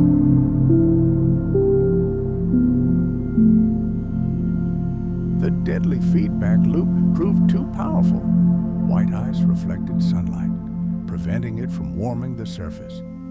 This led to the formation of even more ice, which reflected even more light, and the cycle repeated itself over and over. Once the planet entered this state, there were virtually no natural escape routes. Radical measures were needed. This is a source of grave concern to modern scientists. They believe that Earth, once frozen in this manner, might never thaw.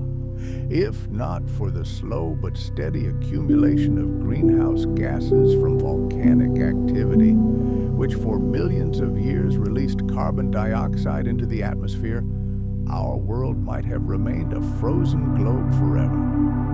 The ice might never have melted, and life would likely never have been able to evolve beyond the simplest bacteria. Earth risked becoming yet another lifeless world in the vast expanses of the solar system. The cold of Snowball Earth wasn't just a low temperature. It was a powerful force that crushed life itself, reshaped ecosystems, and deprived the planet of its ability to breathe. This cold altered the contours of the continents, the chemical composition of the oceans, and brought all life to the brink of extinction. Our world is not just a fragile system, but also an incredibly balanced one.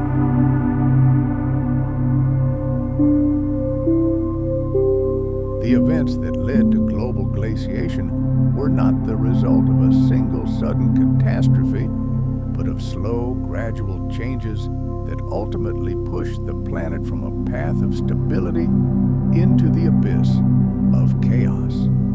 To understand what triggered such a massive freeze, we need to delve into the very heart of Earth's climate system, its atmosphere, and its geology. One of the key factors was the global decline in greenhouse gas concentrations, particularly carbon dioxide, or CO2. Today, we tend to view it as a threat leading to global warming. However, in that ancient world, it was a saving blanket, preventing the planet from freezing completely. Without sufficient CO2 in the atmosphere, solar heat was freely lost back into space and the planet began to cool. Scientists believe this is precisely what happened before the Earth snowballed. Millions of years earlier, continents drifted, collided, and giant new mountain ranges emerged from the sea depths. These mountains acted as chemical sponges, triggering a process of accelerated weathering. Rainwater, mixed with carbon dioxide from the air, reacted with the rocks, literally pulling the gas out of the atmosphere. The more exposed rock became exposed, the more intense this process became. CO2 levels in the air slowly but steadily dropped, and with them, so did the planet's temperature. Some theories suggest that the location of the supercontinent, possibly an early version of Pangaea, near the equator, played a decisive role.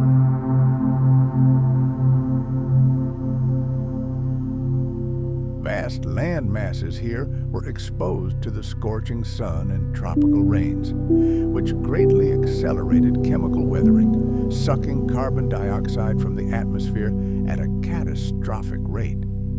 When the atmosphere cooled sufficiently, ice caps began to grow at the poles. At first, it resembled a typical ice age, but then that devastating feedback mechanism kicked in. The more ice there was, the more sunlight was reflected back into space. The planet continued to cool, and the ice continued to advance. Each new white layer intensified this effect until the glaciers reached the oceans, then the equator, and then the rest of the world. There was another factor that added fuel to the fire.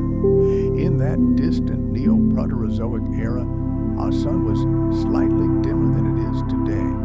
Imagine our sun, but not as we know it. Millions of years ago, it shone dimmer, giving the planet almost 4% less of its energy.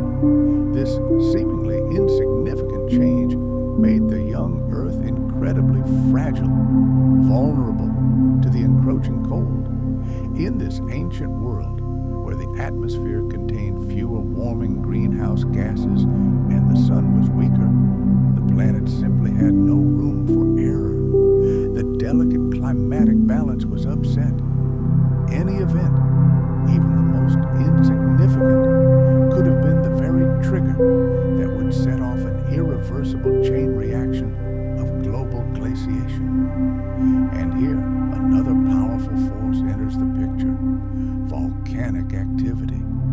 It played a cunning dual role in this drama.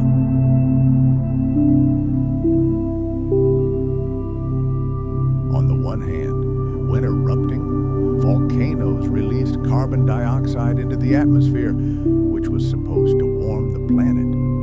But on the other, they spewed gigantic clouds of ash and aerosols into the sky. These particles acted like a giant mirror, reflecting precious sunlight back into space and contributing to even greater cooling. Just imagine the scene: a series of powerful eruptions that filled the sky with billions of reflective particles. This ash curtain could block the sun's heat for years, plunging the atmosphere into twilight and cold. And if such a cataclysm occurred during an already unstable period, it would be more than enough to give the planet the final push into the icy abyss, turning it into a giant snowball. Some scientists see the cause of the catastrophe in life itself. Around the time Earth was preparing for the first great glaciation, the oceans literally seethed with new life forms. Photosynthetic organisms, simple algae and cyanobacteria, began their triumphant march across the planet. But this triumph had a dark side. By absorbing carbon dioxide from the atmosphere for their growth, these tiny creatures unknowingly weakened the greenhouse effect that protected Earth from the cosmic cold. Ironically, life itself, in its quest to thrive, may have triggered a crisis that nearly destroyed it entirely. But whatever the combination of factors that led to this catastrophe, the result was the same.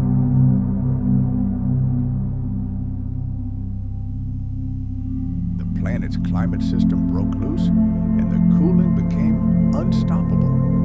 As soon as the ice began its advance from the poles, Earth lost all ability to restore its equilibrium. This moment in history vividly demonstrates how fragile and interconnected the planetary system is. The atmosphere, geology, biology, and even complex web. And when a single thread in this web snaps, even a seemingly insignificant change can lead to consequences of truly apocalyptic proportions. The era of Snowball Earth became not just a lesson in the power of cold, but a dire warning of how sensitive our planet is to change. The Earth has always balanced on a knife's edge, on the fine line between scorching heat and freezing cold. However, in the Neoproterozoic era, this fragile balance was irrevocably disrupted. A world bound by ice was a foregone conclusion, and there was no easy way back from this icy hell. Sometimes the most destructive forces are the quietest. It's not the roar of a hurricane or the roar of an all-consuming flame. It's the silent gleam of a mirror. Our planet, like any other, reflects a portion of the sunlight that falls on it. This reflectivity is known to scientists as albedo.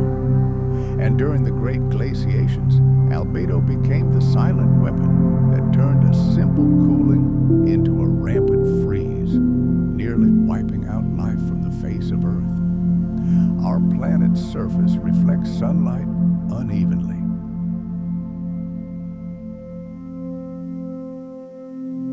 Glittering ice and pure snow can send up to 90% of all solar radiation that hits them back into space. Meanwhile, dark ocean waters and dense forests greedily absorb much of this energy, converting it into life-giving heat. It is the balance between reflection and absorption that keeps Earth's climate stable. But what happens if this balance is disrupted? Long before the onset of total glaciation, the planet had already begun to cool. Atmospheric carbon dioxide levels were falling, and the sun's rays may have dwindled slightly. The first ice caps began to form at the poles. And with the advent of these glaciers, a sinister mechanism was triggered. The planetary albedo began to rise. As the ice spread further and further from the poles, more and more sunlight was reflected back into space. With less and less energy remaining on Earth, it became colder. And the colder it got, the more ice formed. It was a vicious cycle, a deadly feedback loop hidden within the Earth's climate system itself. The more the planet cooled, the more it reflected sunlight. And the more it reflected, the faster it cooled. Scientists believe there was a critical point when the ice cap reached a latitude of approximately 30 degrees from the equator. The point of no return was passed. Complete total glaciation began. The oceans froze to the very bottom, and the continents were hidden under kilometers of ice.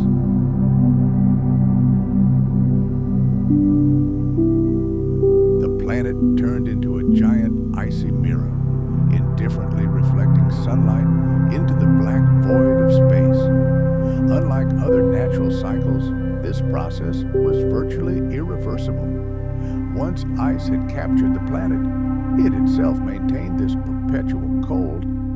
Even if atmospheric greenhouse gas levels began to rise again, the blindingly white surface would have reflected almost all the heat, preventing it from penetrating.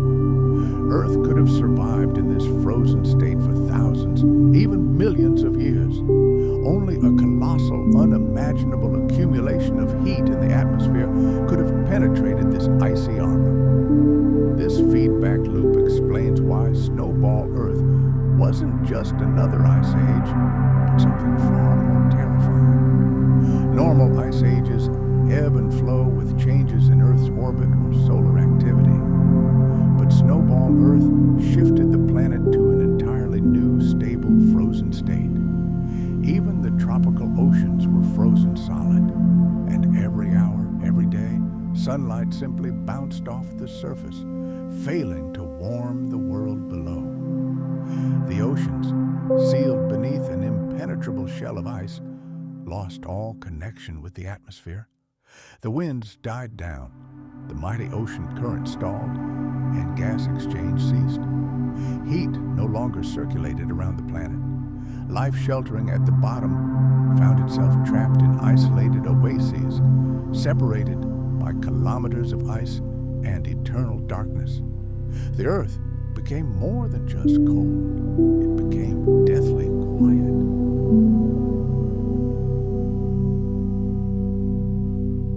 And even if volcanoes continued to erupt beneath this icy crust, their heat was insufficient to reach the surface. Albedo feedback held the planet in its death grip, and this silence lasted for a very, very long time. This runaway effect is one of the main reasons scientists continue to study that distant era with such close attention. It demonstrates that climate systems can change not gradually, but abruptly and rapidly. Cross a certain threshold, and the process doesn't slow down, but rather accelerates. And by the time the signs of disaster become apparent, it may already be too late. The albedo feedback was a trap nature itself had prepared for itself, a hidden mechanism simply waiting for the right conditions to activate. And when that happened, the Earth was covered in ice from pole to pole. It was not the most vocal, but it was the most effective force in trapping the planet in its icy embrace for millions of years. But beneath the kilometers-thick layer of ice that covered the Earth like a shroud, the planet's fiery heart still beat. While the surface was frozen silent deep within, a primordial fury raged. Volcanoes, stirred by the relentless movement of tectonic plates, refused to give up. They flared in the darkness beneath glaciers and frozen seas, and it was these fiery giants that were destined to change everything. For millions of years during the snowball Earth periods, the planet remained an icy wasteland.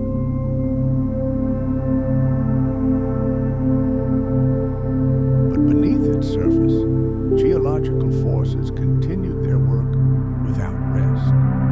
Magma forced its way through cracks in the crust. Pressure built in deep magma chambers, and eventually molten rock, ash, and gases found their way out, even though the world was buried beneath kilometers of ice. Some of these eruptions occurred on the ocean floor, hidden by ice sheets. Others occurred on land, where the incredible weight of the glaciers only increased the pressure on the molten chambers below. When a volcano erupted beneath the ice, the heat of its lava melted entire tunnels and caves within the glacier, creating subglacial lakes and rivers that bubbled and evaporated within the ice cap. However, this effect was only temporary.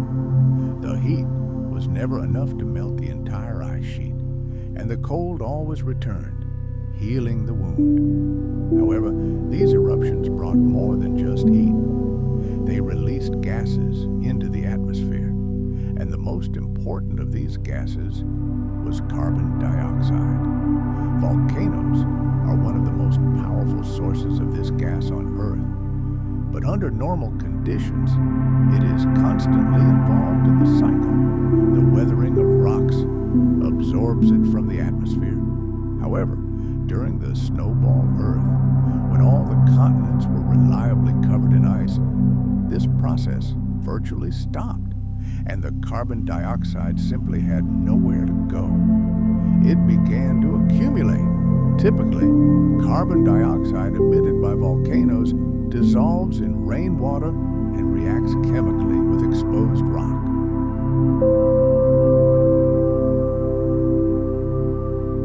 But in that ancient world, there was neither rain nor exposed rock to absorb this gas, and so it accumulated year after year, century after century, millennium after millennium, creating an invisible but increasingly dense layer over the planet.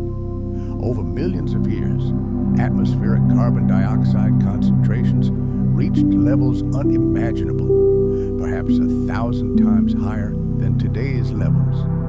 And with each new molecule of this gas, the greenhouse effect grew stronger. This was the beginning of the end for the icy world. Not a sudden thaw, but a slow but inexorable buildup of atmospheric pressure. Eventually, this greenhouse gas cloud became so dense that it could trap enormous amounts of heat. Sunlight, previously almost entirely reflected from the icy surface, began to penetrate and be trapped in the atmosphere. Tiny pockets of melting began to appear across the frozen world, and as the ice began to crack, the deadly albedo feedback loop was reversed. Melting exposed the dark surfaces beneath the glaciers. Oceans, rocks, and soil all began absorbing sunlight instead of reflecting it. This led to more warming, which led to more melting. A chain reaction had been set in motion, and now it could not be stopped. Imagine a world encased in a shell of ice. This shell did not shatter in an instant.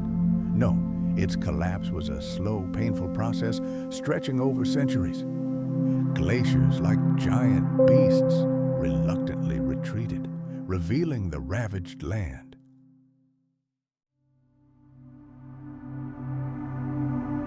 The oceans, long silent, icy wastes, finally breathed freely, and rain fell upon the planet, the first in tens of thousands of years. Finally, after an eternity of cold, the earth could breathe again.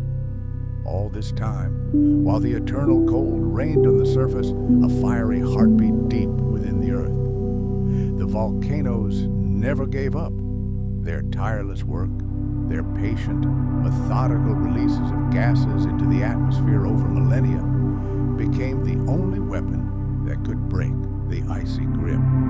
It was no instant salvation, no miracle. It was a long, grueling war of attrition in which the planet created the conditions for its own healing. And then, when the scales finally tipped in its favor, the world awoke from its lethargy. However, this awakening was brutal. The end of the Great Ice Age brought no peaceful spring. The colossal amount of carbon dioxide accumulated in the atmosphere triggered a greenhouse effect of unprecedented intensity. Temperatures soared to extreme levels. Oceans freed from ice literally boiled, releasing dissolved gases. Monstrous floods caused by the rapid melting of ice caps swept across the continents. Streams of fresh water gushed into saltwater seas, disrupting ancient currents and radically altering the chemical composition of the world's oceans. Overnight, the Earth transformed from an icy globe into a scorching hothouse, experiencing perhaps the most abrupt and dramatic climate transition in its entire history.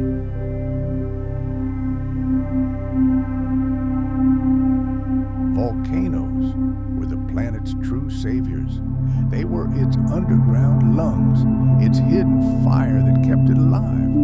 In the darkest and coldest times, when it seemed all was lost, they held the key to its future rebirth. But let's go even further back, long before the world was frozen in place, before the oceans were encased in kilometers of armor and sunlight ceased to reach the surface.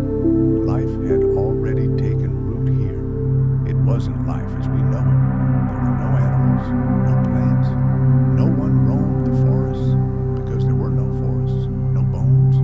But life existed, quiet, unnoticed, and incredibly patient. And it had already begun to change the planet, laying the foundation for eras to come. Before the snowball Earth disaster, life on our planet was predominantly microbial.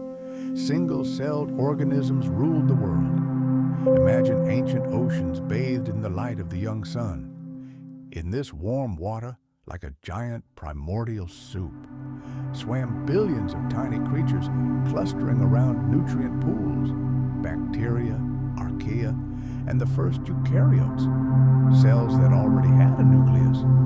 These microscopic life forms, which originated in the seas billions of years ago, were true veterans of survival. They had already survived giant asteroid impacts, mass extinctions, and existence in a toxic atmosphere. And then, in the era geologists call the Neoproterozoic, some of these microbes made a discovery that forever changed the fate of the planet. They invented photosynthesis.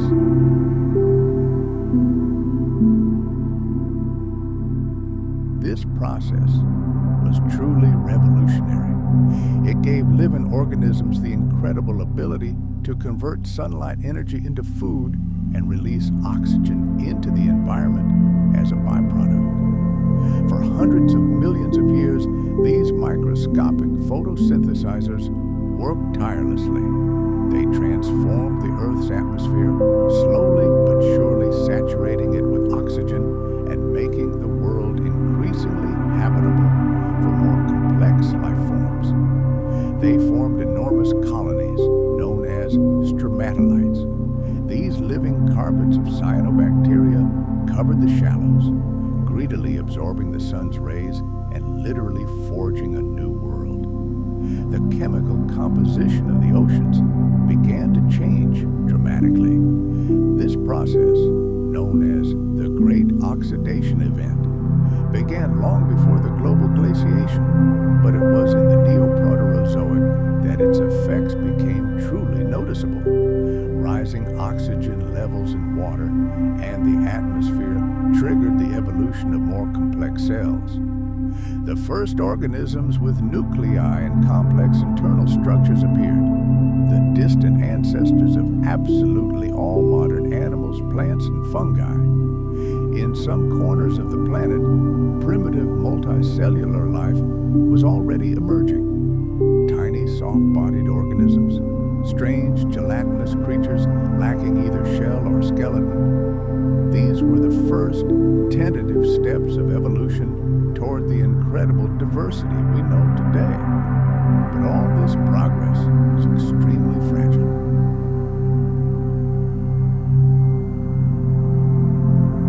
The biosphere was still very young, and nature was conducting numerous experiments in an attempt to find balance.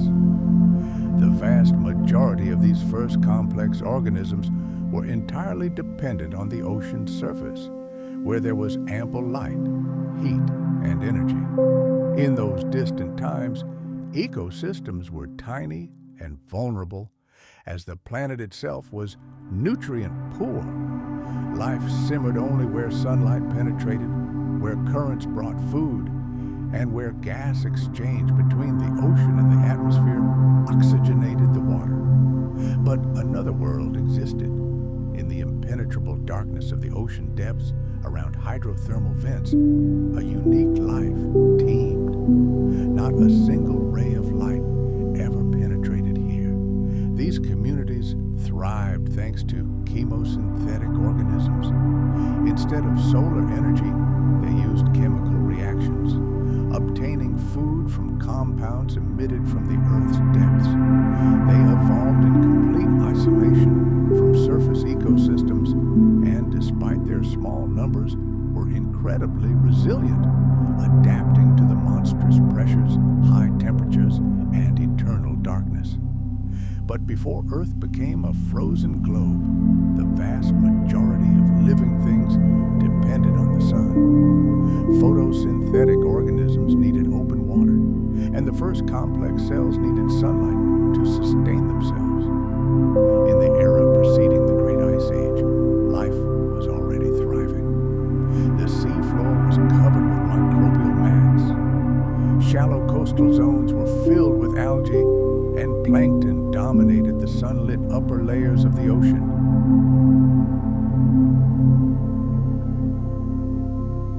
And so, when glaciers began advancing from the poles, all this splendor was buried beneath their inexorable thickness. Ice encased the oceans, completely blocking access to sunlight and halting gas exchange with the atmosphere.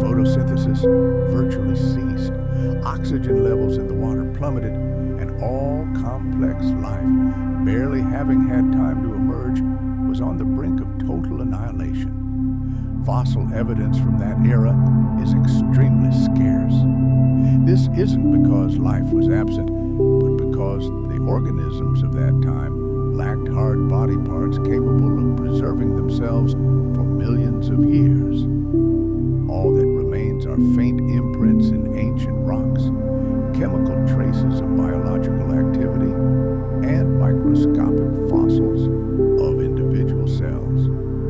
These scattered fragments tell us that life was preparing for a veritable explosion of diversity. But the ice sheet that enveloped the Earth put this great evolutionary experiment on hold. It was the most brutal test of resilience before the incredible blossoming that would occur millions of years later. Life before the glaciers arrived was tiny, simple, and fragile, but it was also incredibly resilient. It had already survived billions of years of chaos, and even as the glaciers advanced and the world plunged into darkness, life sought a way to survive. As ice closed over the oceans and the sky darkened with perpetual clouds, life on Earth faced its most severe challenge in its history. The planet's surface became silent.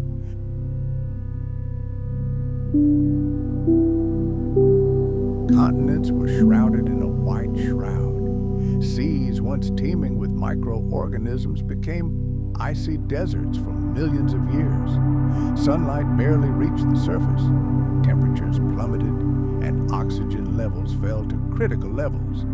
But even in this icy, deathly silence, life persisted. During the Snowball Earth era, survival wasn't about growth or conquering new territories. The primary goal was to hide, lie low, and adapt, grasping for every opportunity.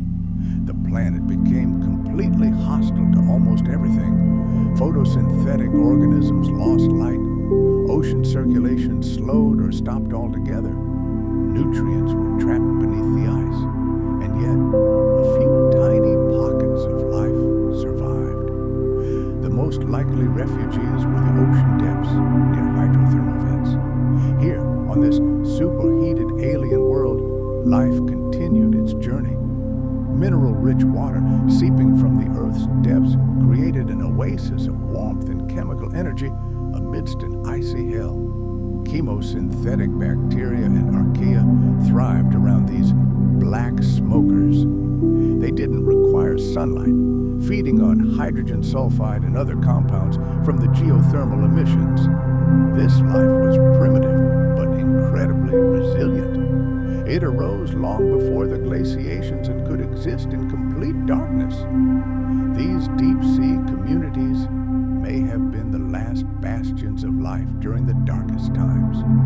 Protected by kilometers of water and ice, they existed in absolute silence, impervious to the chaos that reigned above.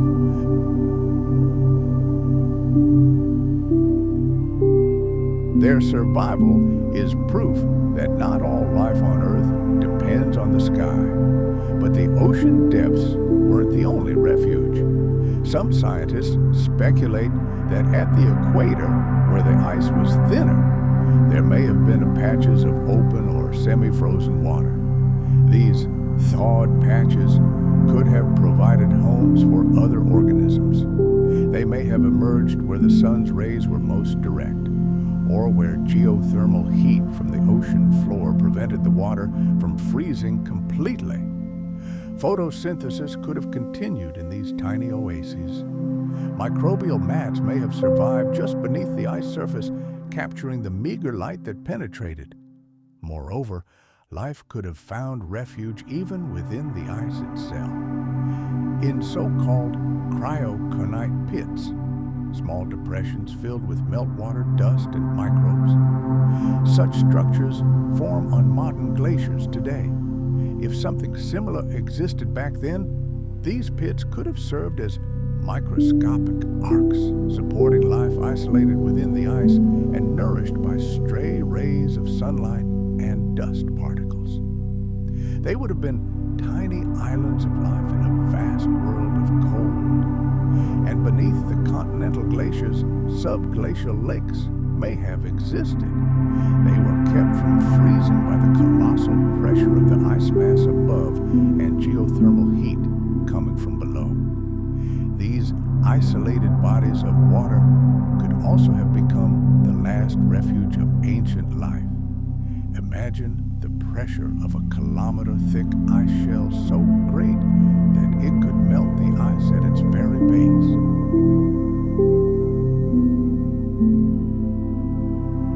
It is this phenomenon that allows water to exist as a liquid even in the extreme cold of space. In these subglacial lakes cut off from the world, microbial life could have existed in complete isolation for millions of years, pursuing its own slow evolutionary path in eternal darkness. And there, in the bottomless depths of the ocean, where not a single molecule of oxygen remains, anaerobic microbes, amazing organisms that require neither light nor air to survive, could have found refuge. These unique life forms, true masters of survival in extreme conditions, would have made an invaluable contribution to preserving the spark of life during that icy age. However, on the surface, things were different. The vast majority of terrestrial organisms were likely doomed. They perished during long, endless periods of freezing temperatures, depriving them of the bare necessities: light for photosynthesis, warmth for life, and nutrients for growth. Their mass extinction triggered a catastrophic collapse, derailing the entire food chain. The oceans, once teeming with life, became a silent biological desert. In this dead world, only the most resilient and undemanding microbes remained, capable of surviving the apocalypse. During this global catastrophe, known as Snowball Earth, a lack of oxygen became yet another deadly test for all life. Photosynthesis, the great engine of life, almost completely halted. Oxygen production ceased.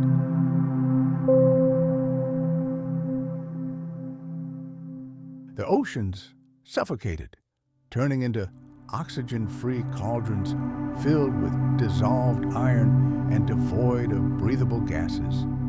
This cataclysm essentially threw the planet back in time, returning it to the chemical conditions of early Earth, which existed billions of years before oxygen became the dominant force in the atmosphere. For millions of years, evolution seemed to freeze, paused. Complex cells, which had only just begun to appear before the Great Cold Snap, were set back many steps. Their development was halted, but fortunately not interrupted forever. Somewhere there, deep beneath the ice shell near geothermal vents, in microscopic rock crevices and the thinnest salt film of meltwater, life hid. It bided its time, preserving the precious memory of survival in its DNA. The Great Glacier did not destroy life on Earth. It carried out a brutal selection process, filtering it out. Only the fittest survived. And it is from these seasoned fighters that the next great leap in evolution will one day emerge. But throughout the long, endless, icy centuries, the world belonged entirely to the tiniest and simplest creatures. They were quiet, almost invisible, but utterly indestructible. In a world where the surface was frozen in deathly silence and the oceans encased in ice, survival required not brute force, but ingenuity, flexibility, and most importantly, boundless patience. The organisms that inhabited the icy earth were neither the largest nor the fastest.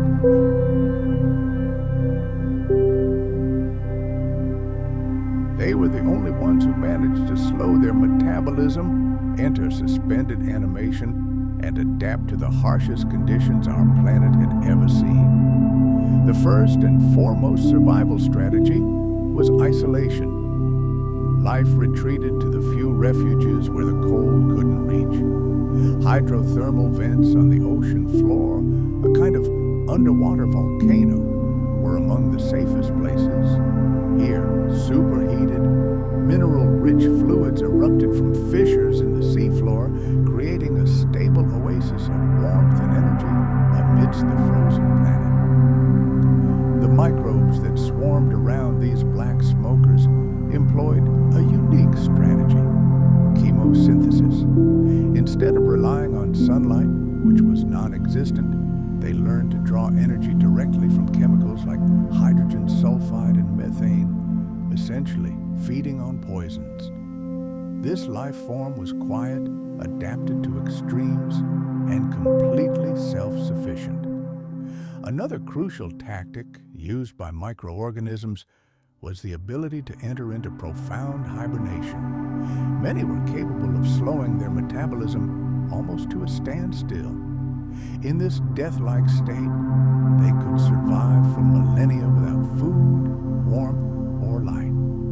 Some formed protective spores, super strong shells that could withstand monstrous temperatures, colossal pressure, and deadly radiation. These dormant, time-traveling cells drifted through the dark ocean waters or were buried under layers of sediment, patiently awaiting the moment when the world would change for the better.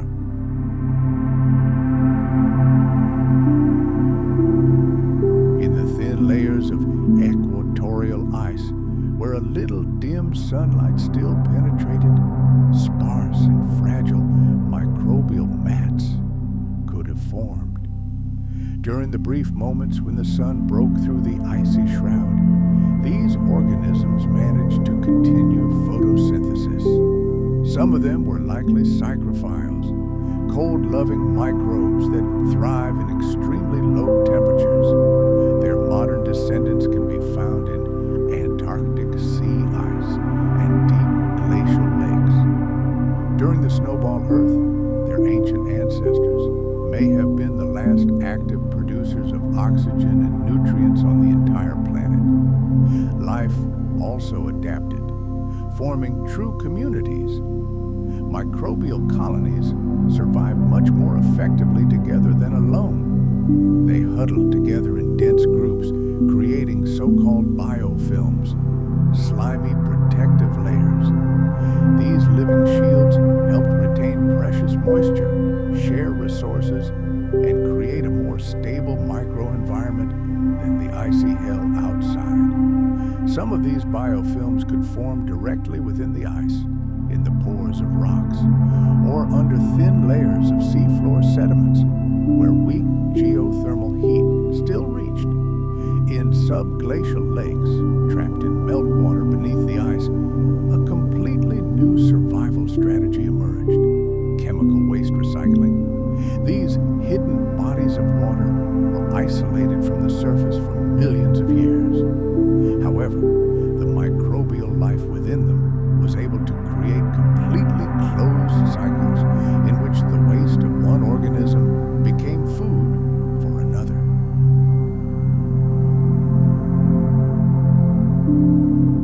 In absolute darkness, without any access to the atmosphere, these communities formed autonomous ecosystems, proving that life can thrive even without light and fresh air. The limited movement of ocean water also fostered unusual adaptations. Some organisms evolved to thrive on minimal oxygen. Others switched entirely to fermentation processes or chemical reactions that could occur without it. In these anoxic zones, the ancient chemistry of life revived processes that were normal billions of years ago, before oxygen became common. It was a kind of journey back in time, a return to the most ancient and fundamental modes of survival. Even life itself may have changed. Smaller organisms adapt much more easily to extreme conditions. They require fewer resources, can reproduce more quickly, and find refuge in microscopic cracks, where larger creatures are barred. During the ice globe era, tiny size became a colossal advantage. Those who were able to replicate their DNA in permafrost conditions passed on traits that would later become the basis for a new evolutionary explosion. Life on Earth was forged in the harsh cold and perpetual darkness of a planet completely encased in glaciers. Survival wasn't simply a physical process. It required incredible chemical, ecological, and evolutionary adaptations. Each new life form was a response to the unbearable pressures of the environment. Conditions were beyond imaginable.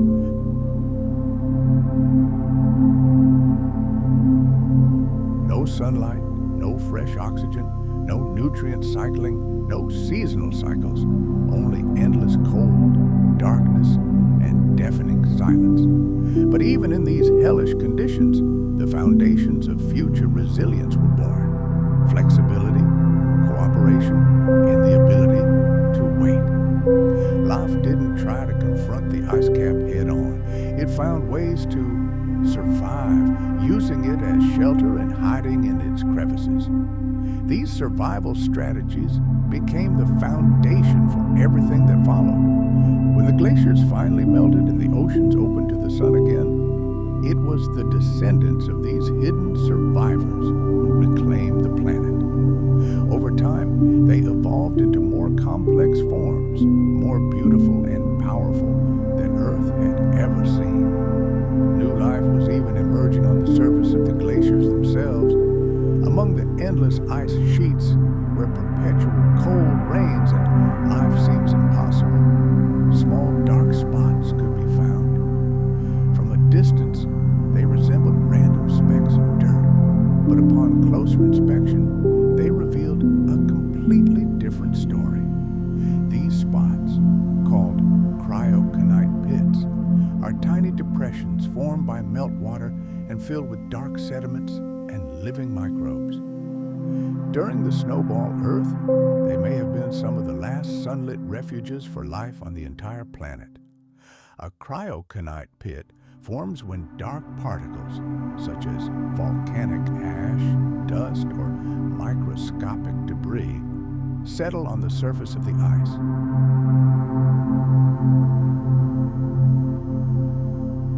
These dark particles absorb much more sunlight than the surrounding white ice, causing the area beneath them to begin to melt slightly. Over time, this depression deepens, filling with precious liquid meltwater. Within this icy well, a unique microhabitat develops where light penetrates the ice and the water remains liquid, creating a temporary but secure haven for life. Modern cryoconite pits serve as a vivid reminder of how life manages to thrive in the harshest conditions. These pits, found in Greenland and Antarctica, are home to astonishingly diverse microbial communities. They teem with life, teeming with bacteria, algae, fungi, and even microscopic animals. They feed on organic matter, exchange gases, and reproduce in narrow columns of liquid surrounded by ice. These microscopic ecosystems are striking examples of isolated, resilient, and surprisingly complex systems. During the Ice Age, when much of the ocean froze and terrestrial life virtually disappeared, cryoconite pits may have become one of the few habitats where photosynthesis continued. In regions closer to the equator, where the sun, albeit dim, shone, and the ice crust was perhaps thinner, these pits formed more easily. Once formed, they provided a small but crucial advantage: access to light and liquid water. Photosynthetic microbes such as cyanobacteria could have thrived in these depressions, using filtered sunlight to generate energy and produce precious oxygen.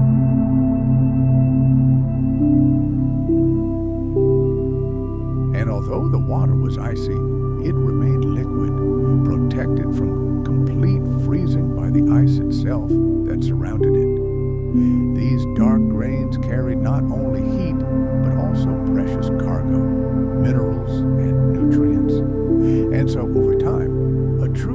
microscopic oasis could have emerged in the midst of an icy desert. Before us, a self-sufficient ecosystem is forming, fed by the meager light of the sun and reliably protected from the deadly cold by a thick layer of transparent ice. Let's be honest, these cryoconite ecosystems, as scientists call them, weren't ubiquitous. Far from it. They were rare, incredibly fragile refuges constantly on the brink of destruction. Any glacial movement, a new layer of snowfall, or an anomalous cold snap could destroy this small world forever. And yet, even a small number of such oases were of colossal importance for the future of the planet. They became a kind of life preserver, the last bastions that gave key organisms a chance to survive the most merciless stages of global glaciation. Let's dive inside such a cryoconite pit. Here, life flickers in a layer of water just a few millimeters thick. The temperature teeters on the brink of freezing around 0 degrees Celsius. Oxygen is catastrophically low, and there are barely enough nutrients to support even the most primitive processes. But what's striking is that these conditions are painfully similar to those we see today in the most extreme corners of our planet.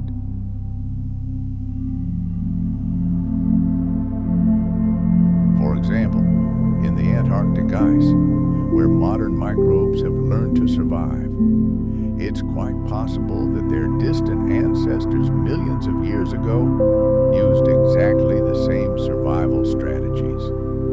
The very structure of these ice wells provided ideal protection. The layer of ice on top acted as a powerful filter, blocking harmful ultraviolet radiation from the sun. The meltwater within remained stable, as the ice walls served as an excellent insulator, and the sediment at the bottom was a veritable storehouse of minerals and food. If ancient ice sheets were similar to modern ones, it can be assumed that millions of such microscopic refuges were scattered throughout the Earth's equatorial belt. Yes, these microbial communities were tiny and isolated from one another, but collectively they represented a formidable force. It wasn't enough to restore global ecosystems, of course, but it was enough to save key life forms. It was here, in these modest and securely sheltered cryoconite burrows, that the spark that would later ignite the flame of new life might have been preserved. Perhaps in these inconspicuous spots on the icy map of the world, organisms survived that, when the ice finally retreated, repopulated the desolate oceans. These creatures are living proof that even in the most intolerable conditions, life finds a way to endure, not through strength and dominance, but through an incredible capacity for adaptation.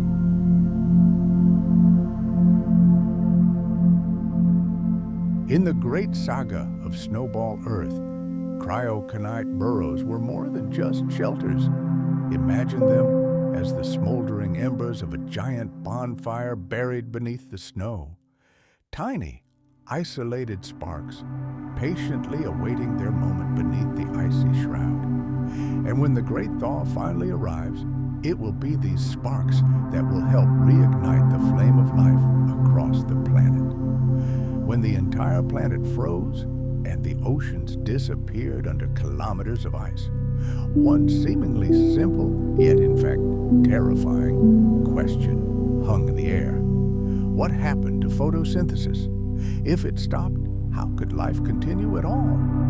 The answer to this question is ambiguous, but it exists, and it reveals just how close our world came to the brink of total biological extinction. After all, photosynthesis isn't just a biological process.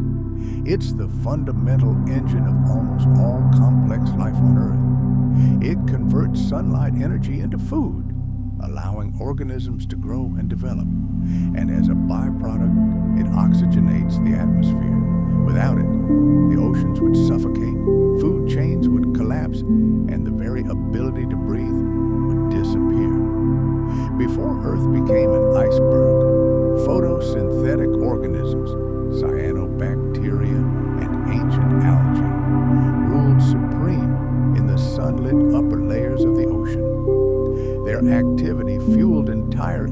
systems, and it was their contribution that eventually filled the atmosphere with oxygen.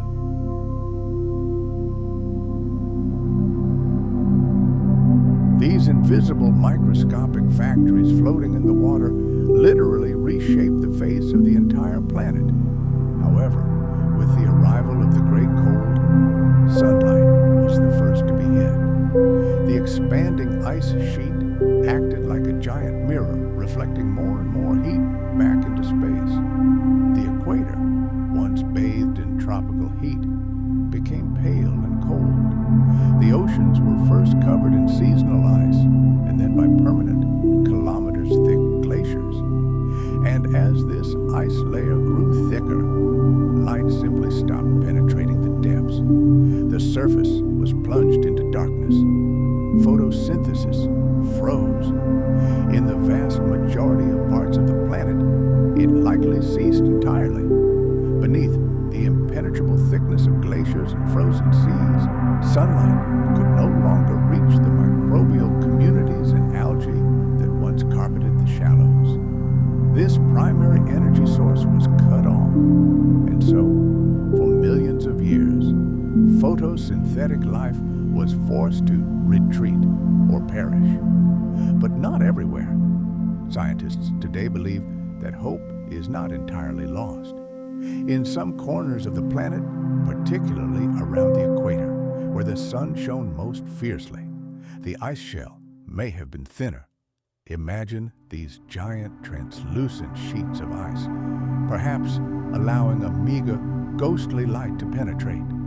Life could have clung to these fragile and isolated patches, perhaps heated by geothermal heat from the ocean floor. Here, beneath the opaque ice dome, a faint glow could have lingered.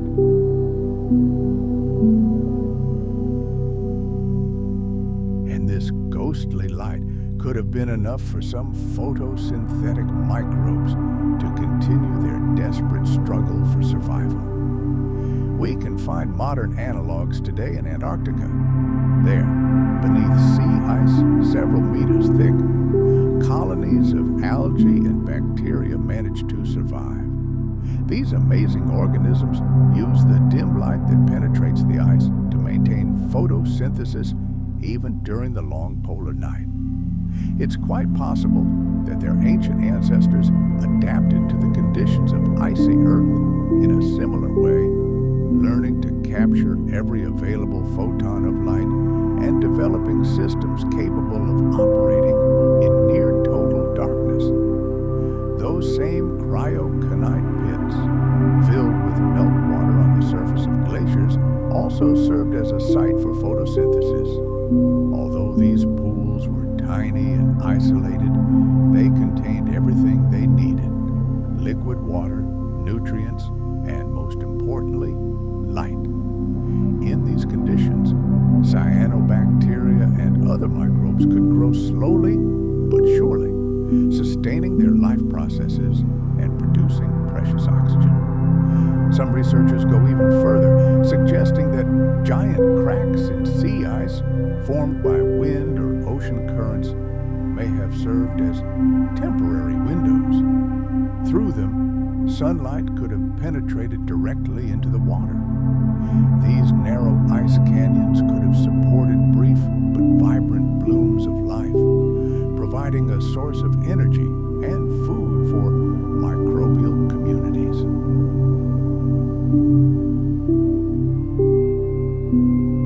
Yet, compared to the thriving biosphere that existed before the Ice Age, photosynthesis on Snowball Earth was reduced to an absolute minimum. Global oxygen supplies dried up, and organic production virtually ground to a halt. Food chains were reduced to their most primitive forms. It was survival in slow motion, a true biological winter that lasted tens of millions of years. But even this weak photosynthesis may have been enough to keep key organisms alive. It maintained minimal oxygen levels in some parts of the ocean, preserving the planet's chance for rebirth after the ice retreated. Photosynthesis didn't perish during the Ice Age. It simply lay dormant, hidden in cracks, beneath thin ice, in the warmest corners of the frozen world. And it waited, waiting for the sun to return, to blossom once again and transform the planet. Trying to measure time in the deepest layers of Earth's history is like trying to catch shadows on a moonless night in a deep cave. We have no clocks, no calendars, no written records.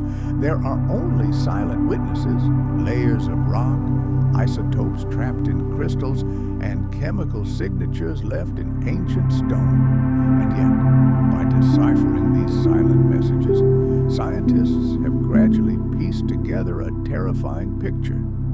Earth experienced an ice age that lasted not just a moment, but entire geological epochs.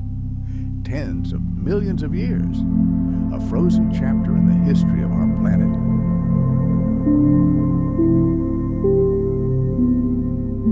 The two most brutal glaciations, known as the Sturtian and Meridian, lasted approximately 50 and 15 million years, respectively. Just consider those numbers. Together, they represent one of the coldest and most protracted climate nightmares the Earth has ever experienced. 50 million years of stillness, silence, and life, hidden beneath an impenetrable layer of ice. The scale of that time span simply defies human comprehension. To understand just how monstrously long this is, let's make a simple comparison. Modern humans, our species, have existed on the planet for only about 200,000 years. Our entire written history, the pyramids, empires, wars, space exploration, fits into a measly 10,000 years. Now consider this. The Sturtian glaciation alone lasted 25 times longer than the entire history of human civilization combined. It was an eternity, frozen in ice. During this time, the continents traveled vast distances across the planet. Mountains, once mighty, were ground to dust by erosion.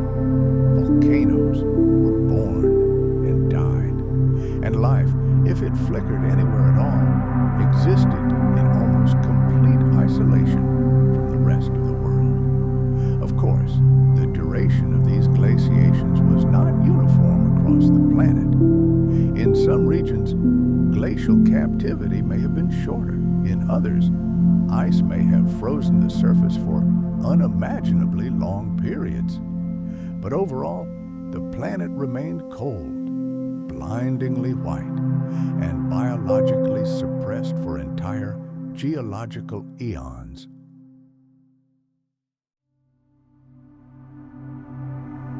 How did scientists peer so far into the past? They use a remarkable technique known as radiometric dating. In layers of volcanic ash buried above and below glacial deposits, they find microscopic zircon crystals. These crystals are veritable time capsules. Trapped within them are radioactive elements such as uranium, which decay over time and turn into lead. By studying the ratios of these elements, scientists can calculate the age of these volcanic layers with astonishing accuracy, down to several 100,000 years, and thus determine how long the Ice Age lasted. And this data convincingly proves that it was the longest and most severe freeze in Earth's history. Let's travel back in time to an era when our planet was frozen solid. The Earth's geological record contains irrefutable evidence. These ice ages were not fleeting periods of cooling. Peering deep into ancient rock formations, we discover direct evidence of this cataclysm. Massive layers of glacial tillites, a kind of stone concrete compressed by a colossal mass of ice, appear before us. These layers clearly tell us that the giant glaciers didn't simply arrive once. They advanced and retreated again and again in an endless cycle of freeze-thaw. Even at the molecular level, This era left its mark. Chemical signatures locked in carbon isotopes scream of a global disruption in the planet's life cycle that stretched over millions of years.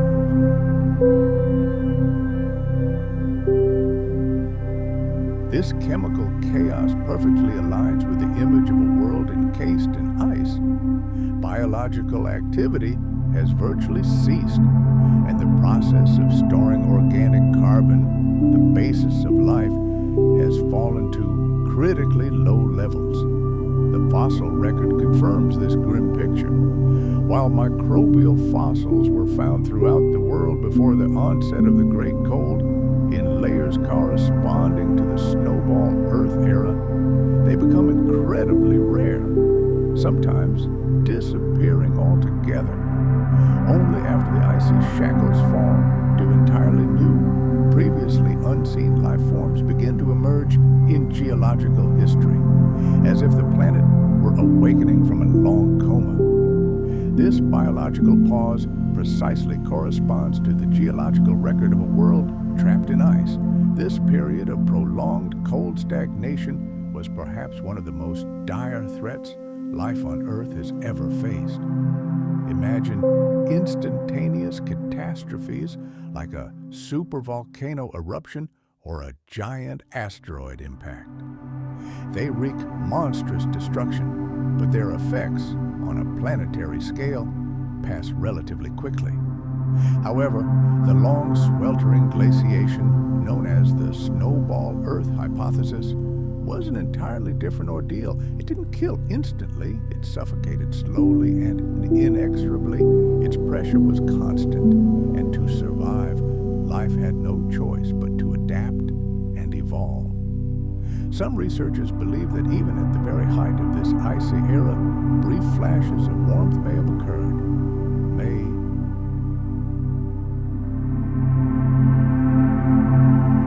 These could have been brief intervals when volcanic activity would sharply increase, releasing enormous volumes of greenhouse gases into the atmosphere. Or perhaps changes in the planet's orbit tilted its axis so much that patches of ice would appear at the equator that were warm enough to melt. These fleeting thaws could have offered a tiny chance to restore photosynthesis and preserve biodiversity, but they would inevitably have been followed by another wave of total glaciation.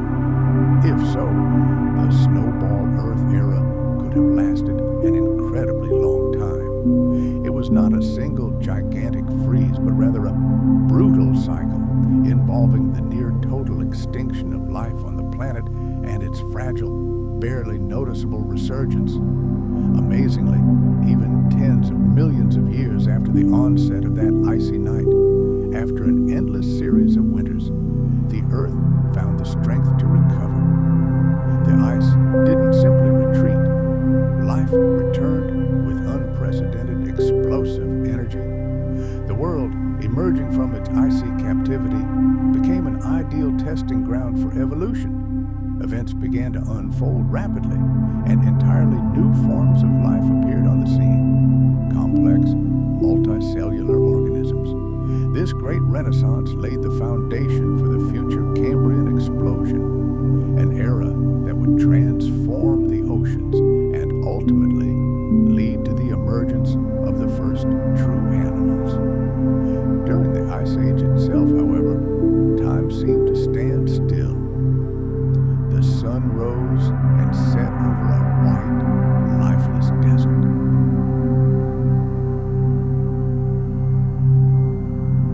Glaciers, slowly and silently, scraped the continents beneath them. Somewhere, deep beneath the icy shell, life flickered in tiny oases. Thousands of generations of microscopic creatures succeeded each other, taking microscopic steps in evolution and awaiting the moment when the world would change and the light would return. For tens of millions of years, the Earth remained in a state of great silence. Ice sheets, kilometers thick, covered the land, and the oceans were locked in impenetrable ice. The sun shone, but its rays surface could not warm the planet. There were no storms, no rivers, no changing seasons, only an eternal ringing silence. But beneath that frozen shroud, changes were already brewing, not sudden and loud, but slow, constant, and inevitable. And then, when it seemed all hope was lost, salvation came not from the heavens, but from the very depths of the planet. While an icy silence reigned on the surface, the fiery heart of the earth continued to beat. Deep beneath the crust, volcanoes showed no sign of giving up. They continued their tireless work. Hot magma rose from the depths, feeding underwater ridges and volcanic islands, and each eruption was accompanied by a release of carbon dioxide into the atmosphere. Under normal conditions, this gas would participate in a natural cycle. Rain would dissolve it, turning it into a weak acid that would react with rocks and eventually become bound in minerals.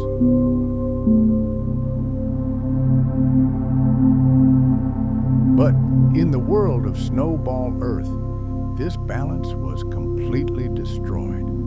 The planet was buried under kilometers of ice. Rain stopped, rivers dried up, and all the weather we were used to simply disappeared. As a result, the carbon dioxide that volcanoes continued to reliably pump into the atmosphere was no longer absorbed. Year after year, century after century, millennium after millennium, this invisible gas accumulated in the atmosphere. The planet slowly but surely turned into a giant cauldron, pressurizing itself.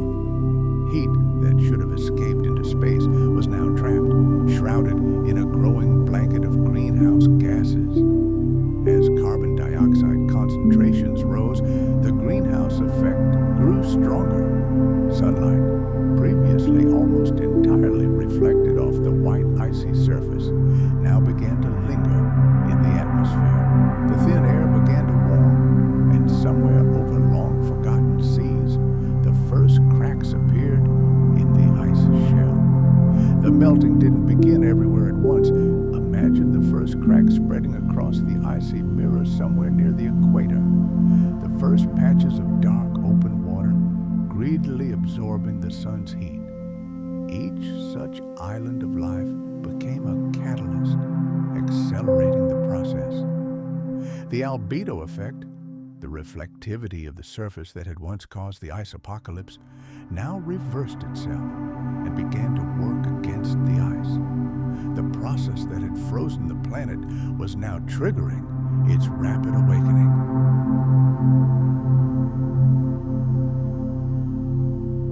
As the ice melted, the planet's dark surface absorbed more and more solar energy, while the atmosphere retained ever more heat. The chain reaction that had once plunged the world into frigidity now worked in reverse, defrosting it at incredible speed.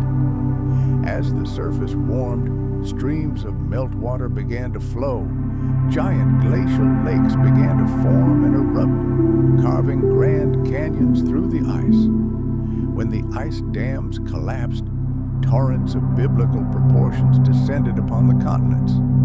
Enormous floods swept through valleys, sweeping away trillions of tons of ancient sediments and rock. Entire landscapes, millions of years in the making, were reshaped in a matter of days or even hours.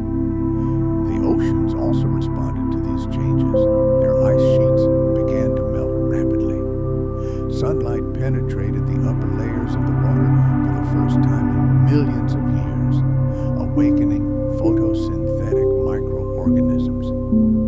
Oxygen levels in the water began to rise, and nutrients locked in glaciers rushed into the ocean, triggering an explosion of plankton and a burgeoning of life. The chemical composition of the oceans changed almost overnight. Atmospheric carbon dioxide levels, by some estimates, could have been thousands of times higher than today. Global temperatures soared. In just a few thousand years, average global temperatures could have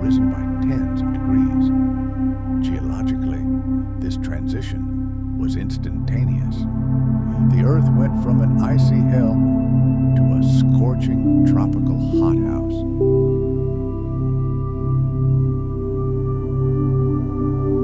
A planet that had been in suspended animation for centuries suddenly came to life, but it was a brutal awakening.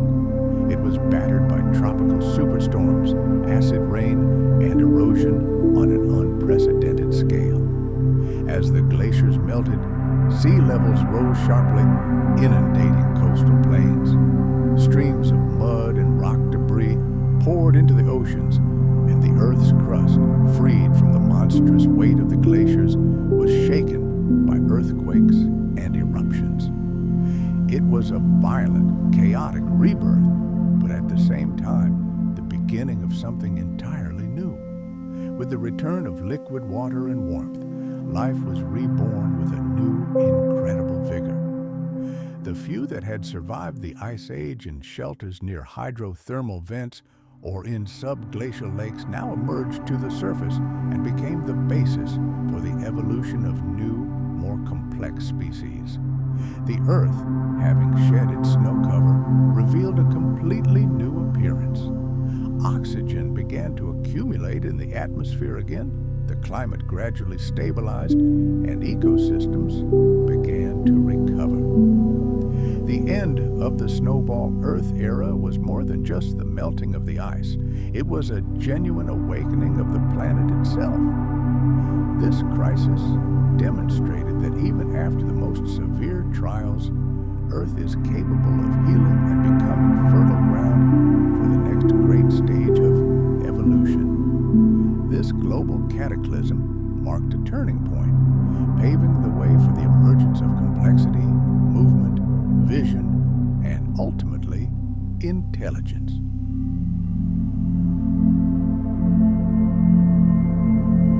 The snow may have concealed the spark of life, but it could not extinguish it. And when the ice finally cracked, the future descended upon the world with unstoppable force. Earth has always been a planet of extremes. It has shifted from tranquil seas to turbulent oceans, from parched deserts to lush jungles. But few of these transitions have been as violent and dramatic as the one that ended the Great Ice Age. In just a few geological moments, the planet went from a freezing chamber to a blazing furnace. And this transformation was not peaceful. It was accompanied by chaos, floods, and fire. As we've already seen, by the time the ice melted, the atmosphere was supersaturated with carbon dioxide. For tens of millions of years, volcanoes had been spewing it into the sky without ceasing. There were no forests on the planet to absorb it, and the weathering of rocks was halted by the ice. The gas slowly but inexorably accumulated. By the time the first rays of the sun melted the ice, the greenhouse effect was already in full swing. The albedo effect worked in reverse. The less white ice remained, the more the dark surface of the rocks and ocean absorbed sunlight. The planet began to warm rapidly, releasing even more greenhouse gases from the melting ice, such as methane locked in the permafrost. Imagine a giant carbon bomb buried deep in the permafrost and on the ocean floor. For millions of years, it bided its time, and then, with rising temperatures, the detonator detonated.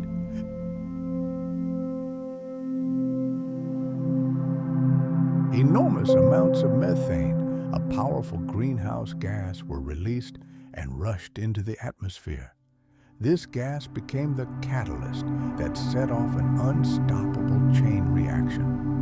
Each new burst of heat released even more methane, creating a vicious cycle that turned the planet into a blazing furnace. Global temperatures could have jumped tens of degrees in just a few centuries, a blink of an eye in geological time. The planet's icy shackles were cracking at the seams. Sea levels began to rise rapidly, engulfing ancient continental shelves that had been locked in ice for centuries.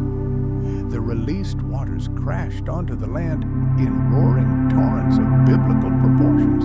These torrents were so powerful that they swept away entire mountain ranges, carved deep canyons through rock, and dumped billions of tons of sediment into the sea. The climate went crazy. The icy calm was replaced by storms of monstrous force. The skies opened with furious thunderstorms and torrential rains, pelting the crippled, exposed world, newly freed from its icy captivity. The oceans, too, were in their death throes. As the glaciers melted, cold, fresh water, virtually devoid of oxygen, rushed to the surface, mixing with warmer, saltier layers of the deep. It was a deadly cocktail that completely altered the chemical balance of the seas. Along with the meltwater, an incredible amount of nutrients previously locked away in ice entered the ocean. For microscopic life, it was a veritable feast.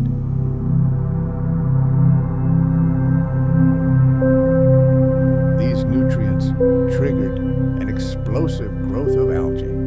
Entire swaths of the world's oceans turned a deep green as microbial life flourished everywhere. These microorganisms greedily absorbed carbon dioxide from the atmosphere, simultaneously infusing the water with life-giving oxygen. But this sudden bloom had a dark side. As countless trillions of algae died and sank to the bottom, their decomposition sucked all the oxygen out of the water. This led to the formation of gigantic dead zones, entire underwater deserts where nothing could survive. Life was reborn, but its rebirth was chaotic, uncontrollable, and incredibly fragile. Rains the planet hadn't seen in ages returned with a vengeful fury. High concentrations of carbon dioxide in the atmosphere transformed them into acidic streams. Mixing with water vapor, the acid lashed down on the Bora rocks, literally corroding the stone. This process dissolved minerals, washing calcium, magnesium, and bicarbonates into the oceans in colossal quantities. As a result, unique geological layers known as carbonate caps began to form on the seafloor. These thin, smooth layers of rock, covering ice-age deposits, serve as a stone record for us today, irrefutable proof of that global catastrophe. Earth entered a new phase of its existence, the greenhouse planet era, which could have lasted several million years. Scorched deserts likely stretched along the equator. Hurricanes of unprecedented strength ravaged coastlines.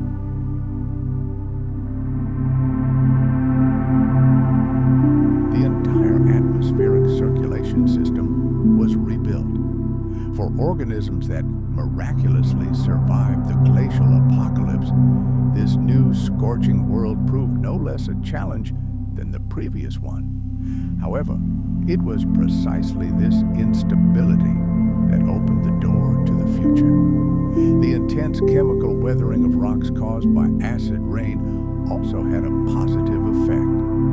It began slowly removing carbon dioxide from the atmosphere, gradually cooling the planet. Simultaneously, thanks to the vigorous activity of algae, oxygen levels in the atmosphere and oceans steadily increased. This created conditions for the development of more complex forms of metabolism and opened up new ecological niches around the world. The continents and seas were coming to life. The few who survived the icy hell found themselves in a world filled with both deadly dangers and boundless possibilities. The transition from an icy globe to a scorching hothouse was more than just a climate change. It was a complete reboot of the entire planetary system, climate, chemistry, geology, and, of course, life itself. All of this intertwined in one of the most monumental transformations the Earth had ever experienced. It was an act of simultaneous destruction and creation. And in this new, superheated world, evolution, as if unshackled, surged forward. Life began to become more complex and branch, giving rise to ever new forms. Cells grew more complex.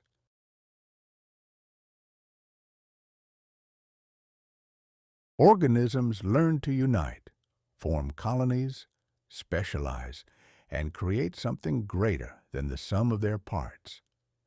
It was then, in this chaos, that the foundation for the emergence of the first animals was laid.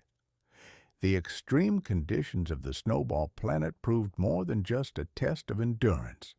They became the crucible, the catalyst that spurred evolution and set the stage for the greatest drama in the history of life. The incessant struggle forced living organisms to adapt, experiment, and invent new ways to survive. And through this titanic struggle, they created a planet capable not only of supporting life, but of developing it to incredible heights. When the ice finally retreated and the temperature stabilized, the Earth was no longer the same. It had been reborn, undergoing profound chemical and biological transformations. What followed was more than just a restoration. It was a true rebirth. In those distant times, when life had been virtually wiped from the face of the planet, it rose from the ashes, filled with new indomitable energy. The oceans, long hidden beneath a shell of ice, were once again exposed to the sky. Sunlight finally broke through. Winds once again filled the atmosphere with their roar. Streams of rainwater carved channels across the wet and bare continents. The land, scoured by glaciers and washed by the great flood, was saturated with nutrients. It was a world starting over, the perfect testing ground for a new evolutionary experiment.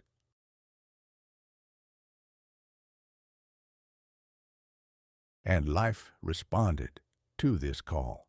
The first to take advantage of the opportunities that opened up were microbes, bacteria, and algae. Those same tiny organisms that had hidden for centuries in the subglacial darkness or survived in extreme conditions now proliferated in warm, food-rich seas. With their triumphant return, photosynthesis resumed full force. Oxygen levels in the atmosphere and oceans began to rise at unprecedented rates. The chemical basis of life, once pushed to its limits, gradually returned to normal. Nutrients released by melting glaciers and erosion poured into the seas, fueling a microbial explosion.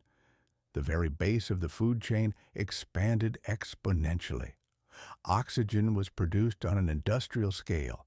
These riotous microbial blooms changed everything. Not only the water, but the very air on the planet became increasingly breathable. But with oxygen came new evolutionary pressures. Before the Great Ice Age, life on Earth consisted primarily of simple, single-celled organisms. They were primitive and not particularly diverse. But after the global freeze, everything changed. Access to greater amounts of oxygen allowed cells to grow larger and more complex. Metabolic processes that previously required too much energy now became much more efficient. Evolution gained entirely new tools, and it was quick to put them to use. It was at this point that the fossil record began to change.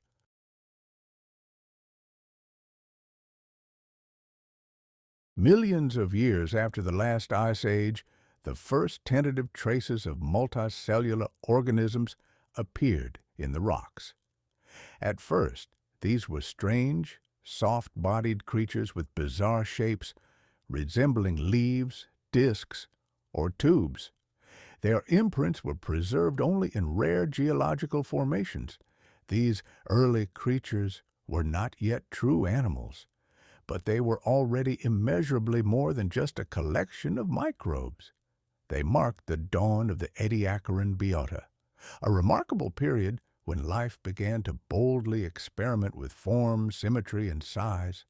It seemed as if the snowball Earth era had pressed a giant reset button on all of evolution.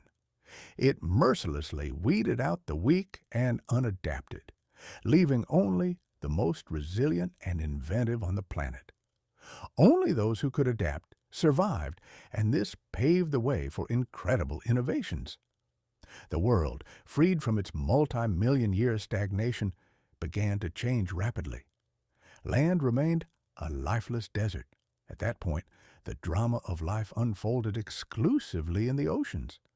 But there, the pace of events accelerated with each passing millennium. Eukaryotic cells, those with a nucleus and complex internal structures, began to specialize.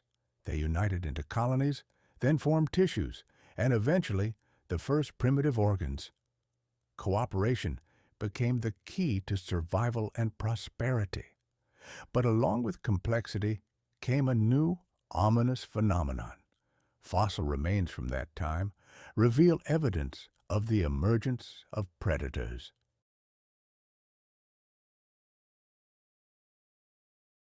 Organisms began not simply passively absorbing nutrients, they began preying on one another. This was revolutionary. An arms race between predator and prey emerged, becoming a powerful driver of evolution. Life ceased to be isolated. It learned to interact, sense, and compete.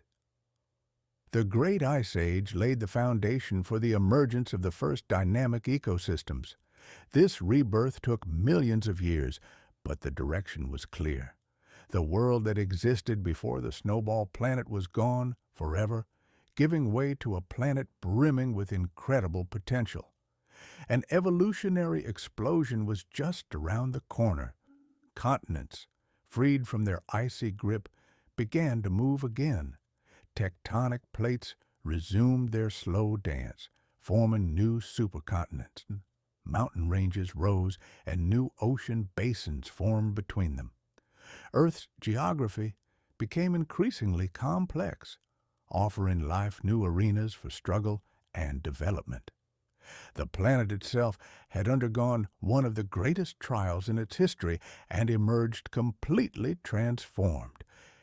It was no longer simply a world populated by microbes, it was a world on the threshold of the emergence of animals.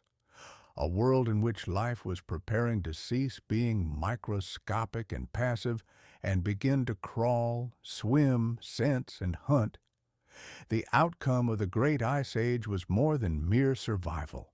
It was a complete transformation, a rebirth that ultimately led to the emergence of all the amazing creatures that have ever walked, swum, or flown this planet.